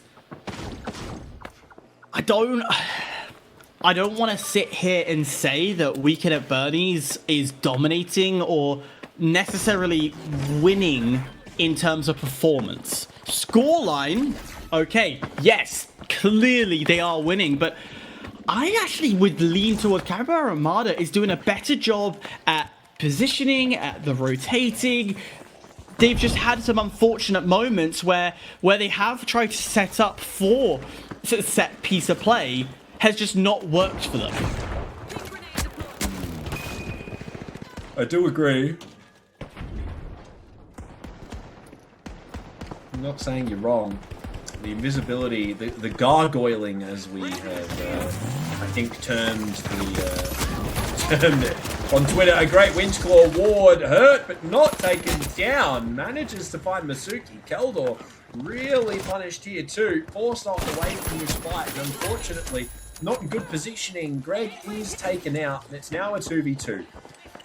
In favour of Weekend at Bernie's. The health on Ensyy is now back up though, so it's really anybody's game at this point, Hyper. It just depends how everyone activates and locks in for these fights. Speaking of, that is probably not the best choice to make. Ensyy trying to draw out a player. Has done. Okay. Elimination for the mine. The mine has done its job because it was minding its own business. But I tell you what, the final engagement onto the light, I would have preferred a win from Ensyy, but it just couldn't happen. I don't think there's enough time, and I think we can call this map towards Weekend at Bernie's. I'm sure Ensyy would have preferred if there was a little bit more time as well, but unfortunately he doesn't really get the choice.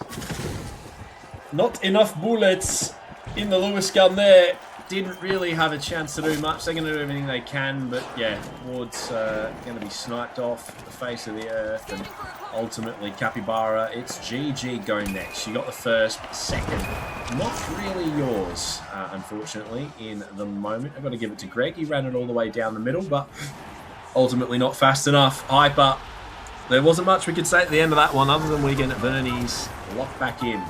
And they have dialed in for their first map win since the reset. I think the best way to describe that game was missed opportunities. A lot of missed opportunities from Capybara Armada. First of all, the weird glitch should have been enough time to stall Weekend at Bernie's to allow Capybara Armada to capitalize on that wasted time. As soon as that thing dropped, it all went downhill from there. They just didn't react quick enough. Then you have the solo fight. The Lewis gun is way more powerful at close range. Well, sorry, it's more powerful in general, so you shouldn't be losing to a light. But again, the movement at Weekend at Bernie's, a common factor that we talk about time and time again, is how we got outplayed. It just feels like that should have been going to another round, another cash out, but it just didn't. Definitely. I feel that there may have been some... Hyper, you've gone again. There may have been some issues, unfortunately, for them in that matchup, and I believe that there were a few. I know I just said that in a really roundabout way. I apologise. But... No, I think you highlighted it well. There should have been a third box. I felt that there should have been a third box. And realistically, there was the one that at the start was so unbelievably close that we realistically should have got a third. I think if Ward had more bullets, we might have seen that continue on from that point forward. But realistically, you've got to give credit where it's due. Weekend at Bernie's, they took that first one in stride. They lost. And ultimately then picked it up in game 2. It's a 2-0 for 2-0, so a trade back and forth with no real differences being made other than now Capybara seem to be locking in that HLL consistently. And that seems to just be something that is now working for them, that they've either realised or it's something that they've extensively practiced and didn't want to bust out for now. But, I mean, hey, TGM quals is over. We might as well. I don't know what they're doing, but realistically, HLL definitely seems to be the move forward for them. Regardless of the scoreline there, that whole match was close. You actually, there's a little point you did bring up. It's not part of the Grand Major. And with the way the structure of this entire competitive scene is, the major focus is going to be on competing at Grand Majors, making sure that you qualify. So you got to get those good points. So all of this you could deem to be as great, valuable information to learn off each other, to see what works, what doesn't work. So you can make the mistakes here. At the same time, there is also a bit of money to win here, so you kind of want just a smidge. You want to fight to your almighty all that you can, but it's not 4,000 USD that you get from the quals. Yeah, look, it is what it is, but at the same time, you know, you got to do what you can, and ultimately, Capybara are doing just that, especially off the back of that first map. They want to try doing a little bit more, so they are doing just that. Spotted now, though, they've locked in on one. They maybe want to go for a little bit of a chase here to see if they can lock down whoever that was. I think it was Demonhunter. I can't really tell with the resolution I'm on right now, but yeah, it was. But now spotted by Sonar, they are in trouble themselves. They have to rotate again, and once more, Hyper stalemate at vault number one. Should we bang out the podcast? Yeah, get your chair. Oh, hang on. Hang on a minute. That was quick. As we see Ward opening things up, Demonhunter does get spotted, and the lurker has been lurked. And this will open things up. Capybara Armada can tap that vault. They can now set up gateways if they truly want to get a fast rotate, or go for the aggression, which is exactly what they're looking to do. Winch misses, and somehow Masuki is staying alive. No, Masuki, he didn't miss the winch. He grabbed his teammate. He grabbed Demonhunter's teammate. Oh, so I thought there was a winch towards him. No. He did grab his teammate. That was what he was going for there. Got to work on the game sense there, buddy. But ultimately, a win, I would say, for Weekend at Bernie's. Very quick reset, mind you. Could have taken a lot longer, but it didn't. And here on Vegas, this is sort of the tail of the tank. Plug, play the roof, see what happens. A lot of open spaces up here, though, which makes it difficult when you see Greg doing things like this. Gargoyling. I saw it coined on Twitter by somebody, and I'm now stealing it. It is mine. But that is... I mean, look at it. Stand still. Essentially, you cannot be spotted other than spotting people, and he's going to walk away with a freebie there, too. And he didn't even have to move. A couple of A and D's there, Hyper, but not really much else in that gunfight. He gets away with a freebie, ultimately a good one as well. Demonhunter personally needed and finding, and ultimately looking for more. Ensyy finds one, Greg gets the second. That's a full wipe for Capybara Armada. A lot of pressure the Capybara Armada was putting onto them. Not a second they didn't stop moving. No ratting in the corner, no playing it slow. It was hunt, hunt, hunt. And this pressure, I feel that Weekend at Bernie's was not expecting. On top of that, as you mentioned, and I do love this term, gargoyling, disgusting. Anybody who could get away with just standing still and getting free picks like that should not be allowed. But that's the beauty of Invis and how powerful it can be. Yeah, I mean, it is very, very strong.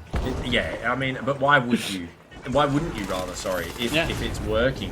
You sort of have to. Winch is away, but the fire barrel does cause some damage. Instant glitch, though. That's going to make things easier to deny here for Capybara Armada. And from above as well, Demonhunter, he's finding one, but Ward is there to deny as long as he can. They need to keep it in hands. A direct RPG, the dive on down. It's kills back and forth, but does it matter at this point? No, they get the wipe regardless. Ward finds the third, and Capybara Armada lock in their first vault on Vegas. I will say, Weekend at Bernie's, brilliant goo. Blocks off that sight line, forces Capybara Armada to rotate once again, but that hole in the roof was just a bit too big, and that gave them sight line. Capybara Armada, this time round, like we talk about what happened in the previous game and how they just, it almost feels like they dropped off a little bit. Nah, they've stepped back up. This feels like it's their map. And Greg, don't do it again. Even so, great information, and immediately you saw Capybara Armada quickly rotate to put damage in. I mean, realistically, look at it. You can't falter it. So much information gathering ability. You can just stand there. No one's going to shoot you. And thanks very much. Like, it is a very big difference maker when you are trying to either gather information or essentially just shoot people. To have the ability to stand still, line yourself up, headshots on headshots, or just call things out. I mean, realistically, very utilizable piece of utility, but ultimately, they've lost the Vault regardless. They do have the height, though. However, to look for the cutoff here, they will spot it. Vault 2's drop. Some great damage, but is it going to be enough Hyper? They now have to have this... well, no, I was going to say they're going to have this altercation on Hype. They're choosing not to. They're just running. They don't need to be here. They can go straight to C with the height. I'd argue Capybara Armada in a pretty good spot here. They've got the best position, and what I want to quickly note is that, well, I'm actually going to take that away because Demonhunter's getting dropped down extremely low, has to run for his life. But Demonhunter, when grabbing this vault, he didn't push with the rest of his team. Again, playing that lurking off-angle position. And at first, I thought Capybara Armada was going to fall for it, but the sonars have been brilliant. Bringing that in, then recognize that Mizuki was inside the building. Mizuki had to rotate out of the building because he couldn't do anything from it. Vault getting close to the cash box. We're slowly getting there. Yeah, we are getting close. Ultimately, not close enough though. We finally get a plug. Weekend at Bernie's. Finally getting it done. And ultimately, now it's a waiting game again. We've got the respawn, or should I say the reset. And ultimately, now it's got to be an aggressive part of playing here for Capybara Armada. They want to get involved. They want to try and make something happen, because realistically, they sort of have to here, Hype. Weekend at Bernie's are ratting. For those who don't know, that term means hiding in a corner and just staying there. Like a rat that hides within the walls. That's exactly what they're doing. Crouching, keep their movement quiet. They're not trying to create noise. And this is why we get hesitation from Capybara Armada. They know as soon as they touch, all the stalls are going to come through. The gateways are going to open up. And the gateway that was there actually did get removed. So the initial pounce and push, not going to happen. But the opening pick, seeing Demonhunter, their lurker, gone. Now that they can be able to identify and focus all pressure onto Weekend at Bernie's. Mizuki left alive, down to half health. Two options here. Go for the push, rid of Mizuki, and completely wipe. Or you could go for the steal. They're going for the latter. They want to hunt down Mizuki. Yeah, they sort of need to. I mean, the wipe would be ideal, ultimately, here. If they can get rid of him, then it makes their job just that little bit easier. But Mizuki needs his teammate to come on back. They can deny for a little bit, but is it going to be enough? Capybara Armada, they need to get this steal. They find Mizuki, but now the two lights are back, and this is going to be difficult. Glitch comes out. They can't heal. They can't dome. They can't winch. They can't do anything. Great block with the fire barrel, though. The gateway gives them an opportunity to get height here, but they need to get this steal. They might choose to just give it up, but no, I don't think that's the case here. If they can get it high, but they need to make it happen now. But no, the denial. Weekend at Bernie's, they've managed to hold on to it for just the right amount of time. They get wiped in the end by Ward, but is it really worth it when you get the vault? Our view, we look at this and I would say, oh, Capybara Armada, they hesitated too much. They could have gotten that steal. They would have been fine. But when you're in that moment and you don't have a full wipe, any form of util or any form of bullet that flies in your direction, you're gonna step off, because now you're starting to believe that the full team is back, that they've been rezzed to full health. And that's why we saw them having to then panic at the last second, realizing we've wasted so much time panicking over nothing. So a missed opportunity, but again, I'm not going to fault them because it's justifiable. Yeah, ultimately, just a small one. But you've got to give them credit where it's due. I mean, they defended really well there, and ultimately, at the end of that matchup, it was essentially really well done to the point where they almost got that steal, but you just can't fault them too much. Greg, though, is now the last light, having Ward go down. But look at that. That is exactly why the invisibility is insane. He's standing right next to you. You don't even see him, and he's managed to get away with that. It is so strong, Hyper. Unbelievably so. he will finally get taken down. Ensyy now spotted and being punished on the way up. Weekend at Bernie's. They're very close to plugging this this vault here, and I think that seems to be the play. Go A. Have one last spin at the roulette wheel. Actually, it's the coin machines in that building. And let's see if they can gamble it all on red. Last time I did that, I lost about 25k. And it did not work out for me. Yeah, well, I mean, it makes sense. You're not a pro player. No, so that checks out. Regardless, we say that. Looking to get involved here. Greg will kick things off with one, keeping his heavy alive. Ensyy put back up to healthier standards. Keldor and Masuki, though, both low. One finally taken out. Looking to spot the others, though. From distance, great RPG here. But not enough to find a kill. Keldor passive off-screen. Demonhunter now looking to do the same thing, but caught by Greg. Capybara Armada now. Free ability to go for a steal here. The red barrel's going to do damage. Not enough, though. Enough players around point that they can take the hit and say, we're fine. Then the full wipe gives them extra confidence. And this setup will start to come through. 1 minute left on this cash out. 10 seconds to go, so they're going to run in with about 50 seconds, about 10 to 15 to rotate. So realistically, you're looking at about 35 to 30 seconds of actual attacking onto point. Proto, that isn't a lot of time to get there and do damage. Okay, I say 10 seconds to rotate. They needed 5 to rotate. Yeah, it might not be enough here. They have to go for a steal, but some great damage being done. Even the H-Infuser can't keep him alive, and that's the gargoyling coming out from Greg.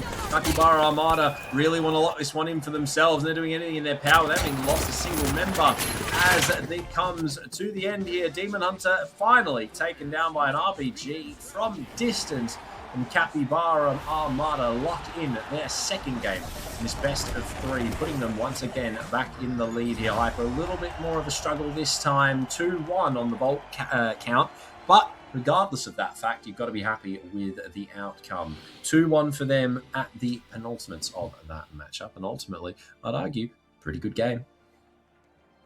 Yeah, I think the biggest talking point of this match is talking about Greg and gargling that invis and how powerful it was in this map. And for a map like Las Vegas, it's like banal. It's sightline galore. So having that invis player that is perched at the point of rotation that can gather all that information has helped Capybara Armadas drastically on how they move, where they position their second 2 players to counter the rotations that come through. And this is something I love to see, and we are actually slowly seeing more and more teams and players use it. We're seeing players use less glitch and then put in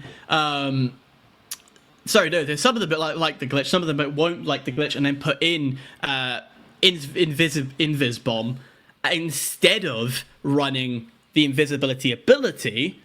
But then there are some players who, you know, Greg won, you got someone, and I'm not saying someone is like, oh, someone is actually the player from EMEA, someone who are notoriously great at using this invisibility ability and get free picks off it. Definitely. And I mean, I guess it comes down to the ability of the player as well. You can drop an invis bomb, but as soon as you take a single tick of damage, whether that is gas, bullet, anything that you come into contact with, you are no longer invisible. So you need to be able to use it as well effectively, not just the ability when you actually then become invisible, but actually getting it off in that sort of, I guess, original instance that you want to use it.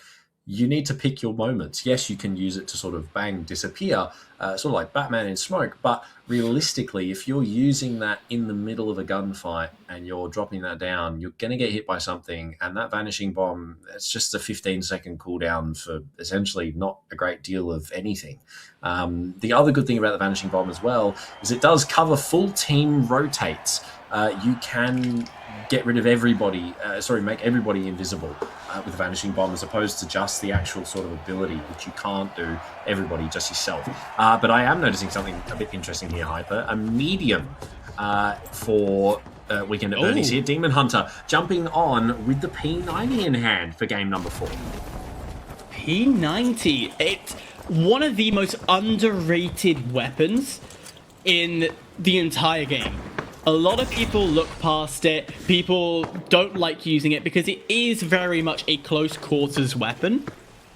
But if you use it right, it shreds. Not to the same level as M11. That will always dominate and be the go-to weapon for CQB. But in a map like Nozomi, yeah, I respect that choice. I just don't know if you want to get rid of your lurker, though. No, I mean, I guess it depends, considering that he has had a really good, 5 games up until this point, 6 even, on the light.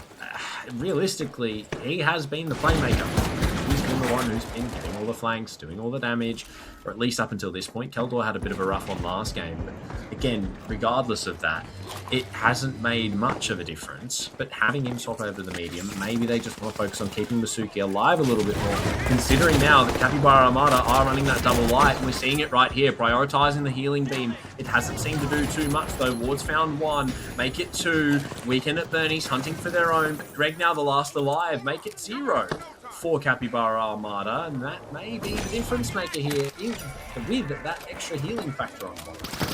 It definitely was looking stronger. We saw that Masuki stepping up, be able to put his body out in front of people a lot more. And I feel that's the strategy they're looking here, is use Masuki as the tank, as a heavy should be, and prioritize on healing, because Keldor as well, I don't know if you noticed, was from afar shooting heals across to Masuki. So then again, he could basically put his fat body in front of everybody else. And I'm talking about in-game, not physically. I don't know him physically. Yeah, that one was really funny. Basically, it is essentially that. Body blocking is great. Love to see it. Weekend at Bernie's, they don't love to see RPGs though. Enzyy's hit them hard.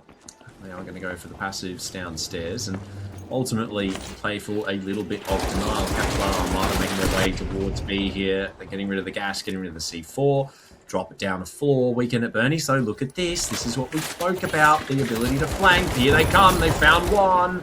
Locking in. Not enough damage to get the kill though. And ultimately, is that enough? We see Greg AFK somewhere invisible in a corner. But Enzyy's the first to find 1. Ward's jumping in, looking for more. M11 in hand. It's great damage and ultimately a kill on the Keldor as well. Is it enough to get the full wipe? Demonhunter the last alive on the medium. He just needs to run. P90 in hand. Can he deny for long enough? Spotted on the revive. But it's a full wipe. Capybara Armada locking back in.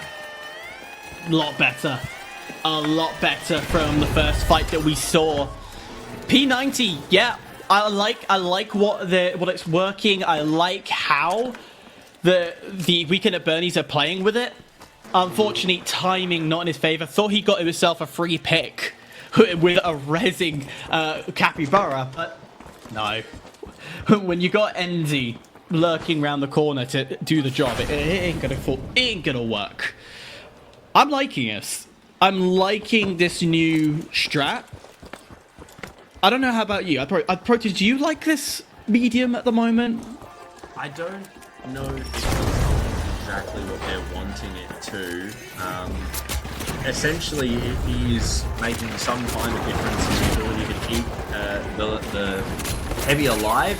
But when we were dying first, I mean, we see it there. Demonhunter's down, Masuki's now down. It's just Keldor. Capybara Armada have found the first and great dome play here, and ultimately the kill as well now for Greg. Weekend at Bernie's, yes, you know, it is good to have, but ultimately I wouldn't argue that it is a difference maker for them here, Hyper, unfortunately. As much as I'd love to say it is, I don't see it making too much of a difference. I'm talking of making a difference. A last-minute change on map. Well, championship point is where we stand. Yeah. Capybara Armada just need 1 more cash out, and they win this entire championship. However, Weekend at Birdies can reverse sweep here. We will go to Fortune Stadium. So on the back foot, and a lot of work to do. Meanwhile, Capybara Armada, they found their flow state from Sis Horizon on the bracket reset. Came out strong, 0-2. Well, 2-0 in that map. Came strong. They got then 2-0'd against them in Banal and fought tooth and nail in Vegas, clutching it out as a 2-1. The moment they're sitting with around 1 to go. Are we going distance, or are they going to sweep the final map? I feel there is a chance that they go for a sweep here, but it just depends on how this last vault goes. I mean, they've had a really good start to this matchup, and ultimately, yes, a little bit rough in the midterm, but I would argue that it hasn't been the worst for them. Realistically speaking, they can do it. We know they can do it. We've seen them do it before. Will they do it? I think is the question that we need to be asking here, Hyper. Unfortunately, they are trying, but at the moment they are being punished. Keldor low, Masuki low. They lose Ensyy as well, so that's the heavy off the board. No defib in their hands. It means that it's going to be a while before they can get him back. But if Greg can keep popping off shots like this and they can maybe kill Masuki, we might be able to see them pull this back from the depths of hell as they find 2 kills, mind you. Defib's forced, but it's a light back on the board. It's not Masuki. Greg last time round was using the LH1 semi-auto trigger finger, happy to go and be aggressive. But at the same time, Greg has played perfectly with this invis. We've talked about it time and time again. And that patience, that stalling, has now allowed Capybara Armada to come back with a hard reset, and they're back to full strength. Weekend at Bernie's, though, while this has been quiet, have found an escape route. You just need to get a plug-in and put pressure back onto Capybara Armada. And I feel that's what they're lacking here, is the pressure that we've seen from the first Grand Finals before the reset. Yeah, definitely. And they're getting into their flow, I feel, a little bit more than what they were previously. Mind you, the gameplay we're watching is still very, very culminative with what we expect from both sides of the table here. But ultimately, is it going to be enough? I mean, we can say, yes, you know, they've been doing really well, and is it enough, da-da-da-da, but with Keldor going down early, Masuki does trade one back. You know, Ensyy's starting to let that thing go. Keldor's defib back in. Yes, realistically, this is looking good, especially if an RPG was to hit here, or even a C4 thrown deep. Oh my God! Sit down, Demonhunter. That was an insane from Ensyy. Good night, sweet moon is the only words to put to that, because that was dirty to watch. Able to find themselves an opening onto point steal if they choose to do so, but it is risky. With that gas at the moment, you will take a lot of damage. Dome shield goes down. Still taking the tick before. Need to put Ensyy down to the ground. Will eventually find a drop. 2v2. Heavy and a light on the Weekend at Bernie. Nice combination. Back up as well, so now they've got the heals to back them. Ensyy still on the floor, so 2 lights. We've seen this before. They have a great ability to stall, allow time to get Ensyy back into play through a coin. But you're going to have to completely sacrifice this cash out to do so. Yeah, and in doing so, push yourselves onto another vault, which realistically, do they want to do? They're probably going to have to do at this point, considering they don't have long left. And do they opt to rotate for a mid-map? They could maybe dive it if they really wanted to right now, which seems to possibly be the case with all that C4 and gas involved. I don't imagine this is going to go well, but hang on. HMFusing keeps him alive, but no. Winch pulls him out. It's going to be a cash out. Weekend at Bernie's and another quick team wipe as well. I didn't really expect much else, unfortunately, Hyper. There is one scenario where I could see that working in favor, and it's just a very, very minor adjustment to how that dome shield was placed. A little top tip for anybody who plays heavy: if you right click and look up, start the steal, You get yourselves a couple of seconds without a dome, but then it will land straight afterwards. I feel if that had happened, that winch would never have come through, and then Mizuki would have to push and expose himself a lot more to get that denial. I feel that would be the only way that steal would have gone through. Definitely the case, but I think we'll find out very soon how this match is going to finish on out, depending on how things go. Greg off, getting that passive regen in, but Capybara Armada looking to dive on through. They've spotted one. Assist on the Keldor. Ward taking down one of the lights. I say the only light now as they've made that swap, but here comes Greg. He's trying to go for a flank, possibly some disruption here, but opts to then back on up. They have finally popped Bolt 3 now, but he's in a great position to just deny. Weekend at Bernie's are going to try and either retrieve a totem or wait for a respawn. I feel it's going to be one of those two, because right now they don't need to be chasing. If they can lock down these 2 kills, that could be great. Greg's being pulled on over. Everyone's diving in. They found one. Make that 0. Sorry, Masuki walks away with that kill. But it's now Ensyy trying to lock it in. Indeed, he will. Keldor, now the last alive on that coin. This is big for his team. But can he keep them in the fight? Keldor should not have engaged. That now you become a hunting target. It creates a bit of a stall, but I feel it's not worth that engagement. Not worth to get a team wipe this early. Thankfully, he's got and he's still going for it. He pulled that away. Sure. Going. I'm not sure. He should have possibly, well, as you said, not have engaged there, but ultimately it's put them in a good position to some degree to go for that soft reset. I mean, he's having a good game, good-ish game at the moment. 2 and 7 is not dictative of the tail, I feel, Hyper, in this matchup. He's doing a lot more damage than it may seem.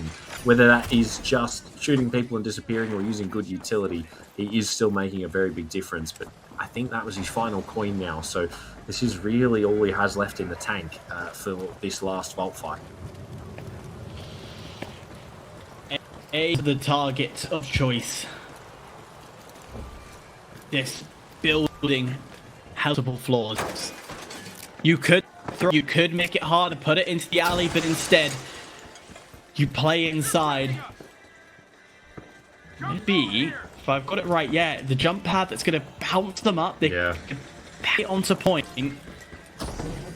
Is you goo and you go around. But they're wanting heights. They want to be able to control the building. They've got themselves that position, but nobody to pick off. So great rotation, but nothing from it. Trying to bait out the explosives, which indeed they do, but Capybara are so dialed in right now. They've found 2. They need 1 more. The healing is there. Greg's dialed in. They need to find this last kill, and indeed they will. The wipe that they wanted finally in their pockets. And they've got half of A left to play with. Plenty of time. It's only going to be 1 more attempt here for Weekend at Bernie's. They don't have any more attempts after this last one, Hyper. There's going to be 40 seconds of gameplay that is going to decide what happens in this match. And that's it. Are you ready for Hail Mary? I'm ready for a Hail Mary. And I feel as well, I think I just spotted 4 spawns further back. He's mapping it beautifully. So that's even more time. Wait, it's going to be pressure. The goos are going to come out. They're going to come out. Is there enough time? I'm listening to 7 they've got to do. Has the drop down been successful? No, they haven't been able to the right floor, and the pressure's been put on. Finally, with Suzuki's point, it's not enough. No, gets taken out. Capybara Armada, a 3 victory on Grand Final, reset to being 3-0'd at the finals. Mind you, we were convinced at the lock-in of that first half before the reset that this was going to be Weekend at Bernie's. They qualified top 8, but I should have taken it with a pinch of salt. We should have taken it with a pinch of salt. I was told by Null, I'm not a Null, but disbeliever here, ladies and gentlemen. But my God, he did say it was close, and I suppose you could say that we just went band for band. And ultimately, Capybara, they just needed a little bit extra time to warm up. Ensyy and Greg, both 8 for them in that matchup. An insane performance, mind you, from both of them. And that was crazy plays from them in that final moment. A lot more concise, a very different Capybara Armada than what we saw in the first 4 games. Mind you, they lost them all in a row, Hyper, and then ultimately come out for a 3-1 victory. You have to take your hat off and you have to congratulate them off the back of some really hard work. It wasn't TGM, but they've walked away with OFL Series 1 Grand Finalist to add to the resume. And at the end of the day, I'd still be pretty happy with that outcome. I'd be happy with it. I'd 100% be happy taking victory, and also just a bittersweet victory on top of beating the top 8 of the APAC for the first circuit of the qualifiers. Of course, that will be passed on to the finals channel. We'll get to that very, very soon. But quickly, it's a light heavy clearly was the play. Yeah. It clearly is better. Yeah, that was very, very evident. I think from the first game they bought it out. I mean, they won it, lost one, won 2. Like, it was a huge difference maker in the ability for them to win fights. I mean, the fact that you could keep Ensyy alive, ultimately, it was just so big of a difference. It was crazy. I mean, there's not really any other way that you can put it. Having Greg on that light was the difference maker. That was it. I mean, the fact that you even forced Weekend at Bernie's to change their comp because they believed that something was now wrong, to bring that medium in an attempt to sort of quell what you were doing. I mean, ultimately, you've done the right thing. Clearly, the change is what needed to be made, and they've done it. Yeah, it's the perfect reaction to get it correct, but a little podium for everybody to see as Capybara Armada with Ward Greg taking that first and toss. Weekend at Birdies, a lot more names, but rounds was with Masuki, Keldor, and Demonhunter, but we do have Shay and Microchip who did help out Weekend at Birdies, and then 67RS will be in third with Axo, Rusty, Chico, and PP Meow Meow on that third position spot. Sorry, that's what it reads. Hey, yeah, PP Meow Meow. Hey, we'll take it. But that's a good one. I like that one. Regardless of that, we will in just a moment get to speak with one of the boys from Capybara Armada, whether that is Ward or maybe even Null. We get Null in here. I don't really mind who we speak to, but I have been told we will do a very quick interview, which I'm looking forward to. I want to query as to why the light change was made. But other than that, congratulations are definitely in order for this season. Div 1 finalist winners, Capybara Armada, off the back of what I would argue was a very hard and arduous journey from the beginning of tonight's stream. They went all the way 3-0, absolutely smashed in the first, and then we get to the reset, and ultimately they then walk away with a victory off the back of that 5-minute break. They had a moment to just sort of lock back in, have a chat to each other, and way of victory. And you sort of have to say at the end of the day that is a pretty good turnaround for them. Hyper, you cannot argue at all with one went down, but look, ultimately an amazing showing from everybody in the top 3. It was an incredible showing and definitely entertaining. Few trap plays that we saw coming out. There's one on screen right now. Mizuki trying to bait in the entirety of the Capybaras, but it kind of didn't work on that case. But nonetheless, I believe we have Keldor in the call. Keldor, congratulations. What a... Oh, we're talking to Ward first. So we've got 2 people in here. We've got Ward and Keldor. Hopefully they can hear me, but congratulations if you can. Can hear me? This is why he doesn't host, ladies and gentlemen. We have a confirmation from everybody in production that we are speaking to two people, Ward and Keldor. Ward is struggling to find the undeafen button though right now in the call. Keldor can hear us. That's good. Welcome Keldor. Welcome Keldor. Thank you. Yo. But Ward's here finally. Ward, Hey! welcome. Everybody is here. First of all, congratulations are in order. Season 1 Div 1 finalists. How does it feel? Yeah, all right. Although I'm surprised that we actually ended up winning. I was historically throwing everything there. But yeah, no, it feels good, I guess. Keldor, how are you feeling after the win, man?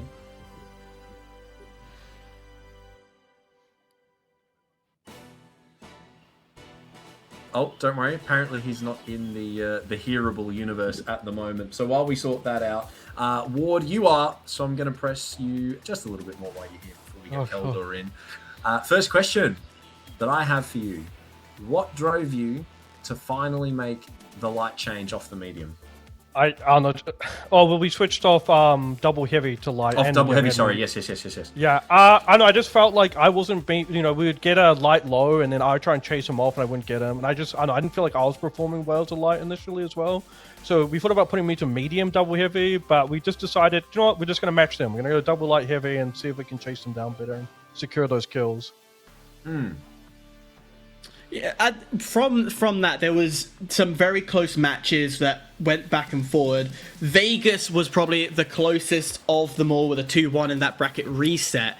How do you deal with a match that when you've previously 2-0'd them, then you get wiped? How do you mentally reset yourself to go into a fight that gets down to the wire and take over? What are you doing during that to stay composed? I literally said to the team, because, I was kind of having historic fumbles, and I said, let's just pretend we just got on for the day, and we're playing our first match of the day, and we're just running it back. Not to forget our mistakes or change up our loadout and try to play around it, but just try and forget the mistakes that happened, I guess. 100%. 100%. Definitely. I was going to quickly ask, going at first 3 maps, of where you said you were historically fumbled. Yeah. Was there any, apart from you fumbling, as thankfully you've taken some responsibility for it, what else just wasn't working in those first 3 games in the original grand final? Yeah, I guess it's like securing those kills, playing around sonar as well, because they'll double sonar, like just being able to not be constantly located, and then knowing how to reposition ourselves. A lot of time we'd get double sonared, and then we'd play too far off point, so then they could get a steal. And yeah, so we a big thing is I kind of said, when we get sonared, we just kind of play more aggro, like not to play a little bit less respectful, don't be as skittish, and just take the fights and see if we can win them. 100%. And then on top of the utilization of obviously the change and how things were moving forward, highlight of the room, you've got Greg running the invisibility, gargoyling as we have so termed it, on top of all the buildings. Was that much of a difference maker in your ability to take the initial fights that you guys were taking? Yeah, definitely. Like the info Greg can provide us, and then also just having that off angle where he can catch them off guard. Because the issue is when it's double heavy light, it's hard for me to play off angles because I'm also there to heal my teammates as well. But just not having to rely on me for the heals as much as you're good. Yeah, 100%. I have one last question, a little bit off topic of OFL and looking at the Grand Major qualifiers. We know you got knocked out from and not making it to the top 8. Are we going to be seeing on Circuit 2 you guys in top 8? I'd like to run it back. It's really like, I think our final round is okay because we've done a lot of scrims, but like our cash out, we suck ass at cash out. Like we really struggle at cash out, so I think we just need to get into ranked more and just play more cash out. So hopefully we can make top 8. We're definitely going to try.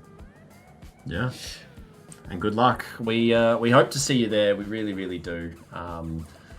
We were close, but ultimately, unfortunately, lost to, funnily enough, Weekend at Bernie's. But look, from what I was told, it was a really good match. So we got to see that today. And again, once more, congratulations. Thanks for joining us on the desk, and good luck in Split 2. Thank you. Awesome. Pass it on to the boys. Hyper, ultimately a awesome round out to Series 1 and ultimately the division finals. A great, almost cinematic ending. You lose the first, you get that second chance on the retrig, and ultimately go through to win 3-1 against a team that beat you so recently. That's got to be cinema for them. It's almost taking fresh wounds, patching it up with like the on-field medic pack that you have, and saying, screw it, I'm going to use all aggression and bring hell upon them to come back at them. And that's exactly kind of the feeling I saw when the reset came in. It was, we've got beaten out from the Grand Major qualifiers. That's already a sore wound to take. Then to get desecrated with another 3 losses. Nah, they weren't taking anything, and then just came out and just became this whole entire new team. That is what I love to see, and I feel like going into, as I said, Circuit 2 for the Grand Major qualifiers, they're going to use that same aggression, some of the strategies they've learned from here that is working really well, and use it against them. So it's cinematic, it's storyline galore that is written. You can't write this, basically. It's that good. No, but this is why we love the finals, ladies and gentlemen. Ultimately, unfortunately, right now, there's no more finals for us to have. We finished up here on the OFL. Hyper, I know we only got 1 game of screen time this season, but ultimately, we're definitely going to be back next season for more. And for any APAC enjoyers out there, keep your eyes peeled. In the near future, you may see more of us on your screens very, very soon. But other than that, right now, we're going to send you off to the break screen.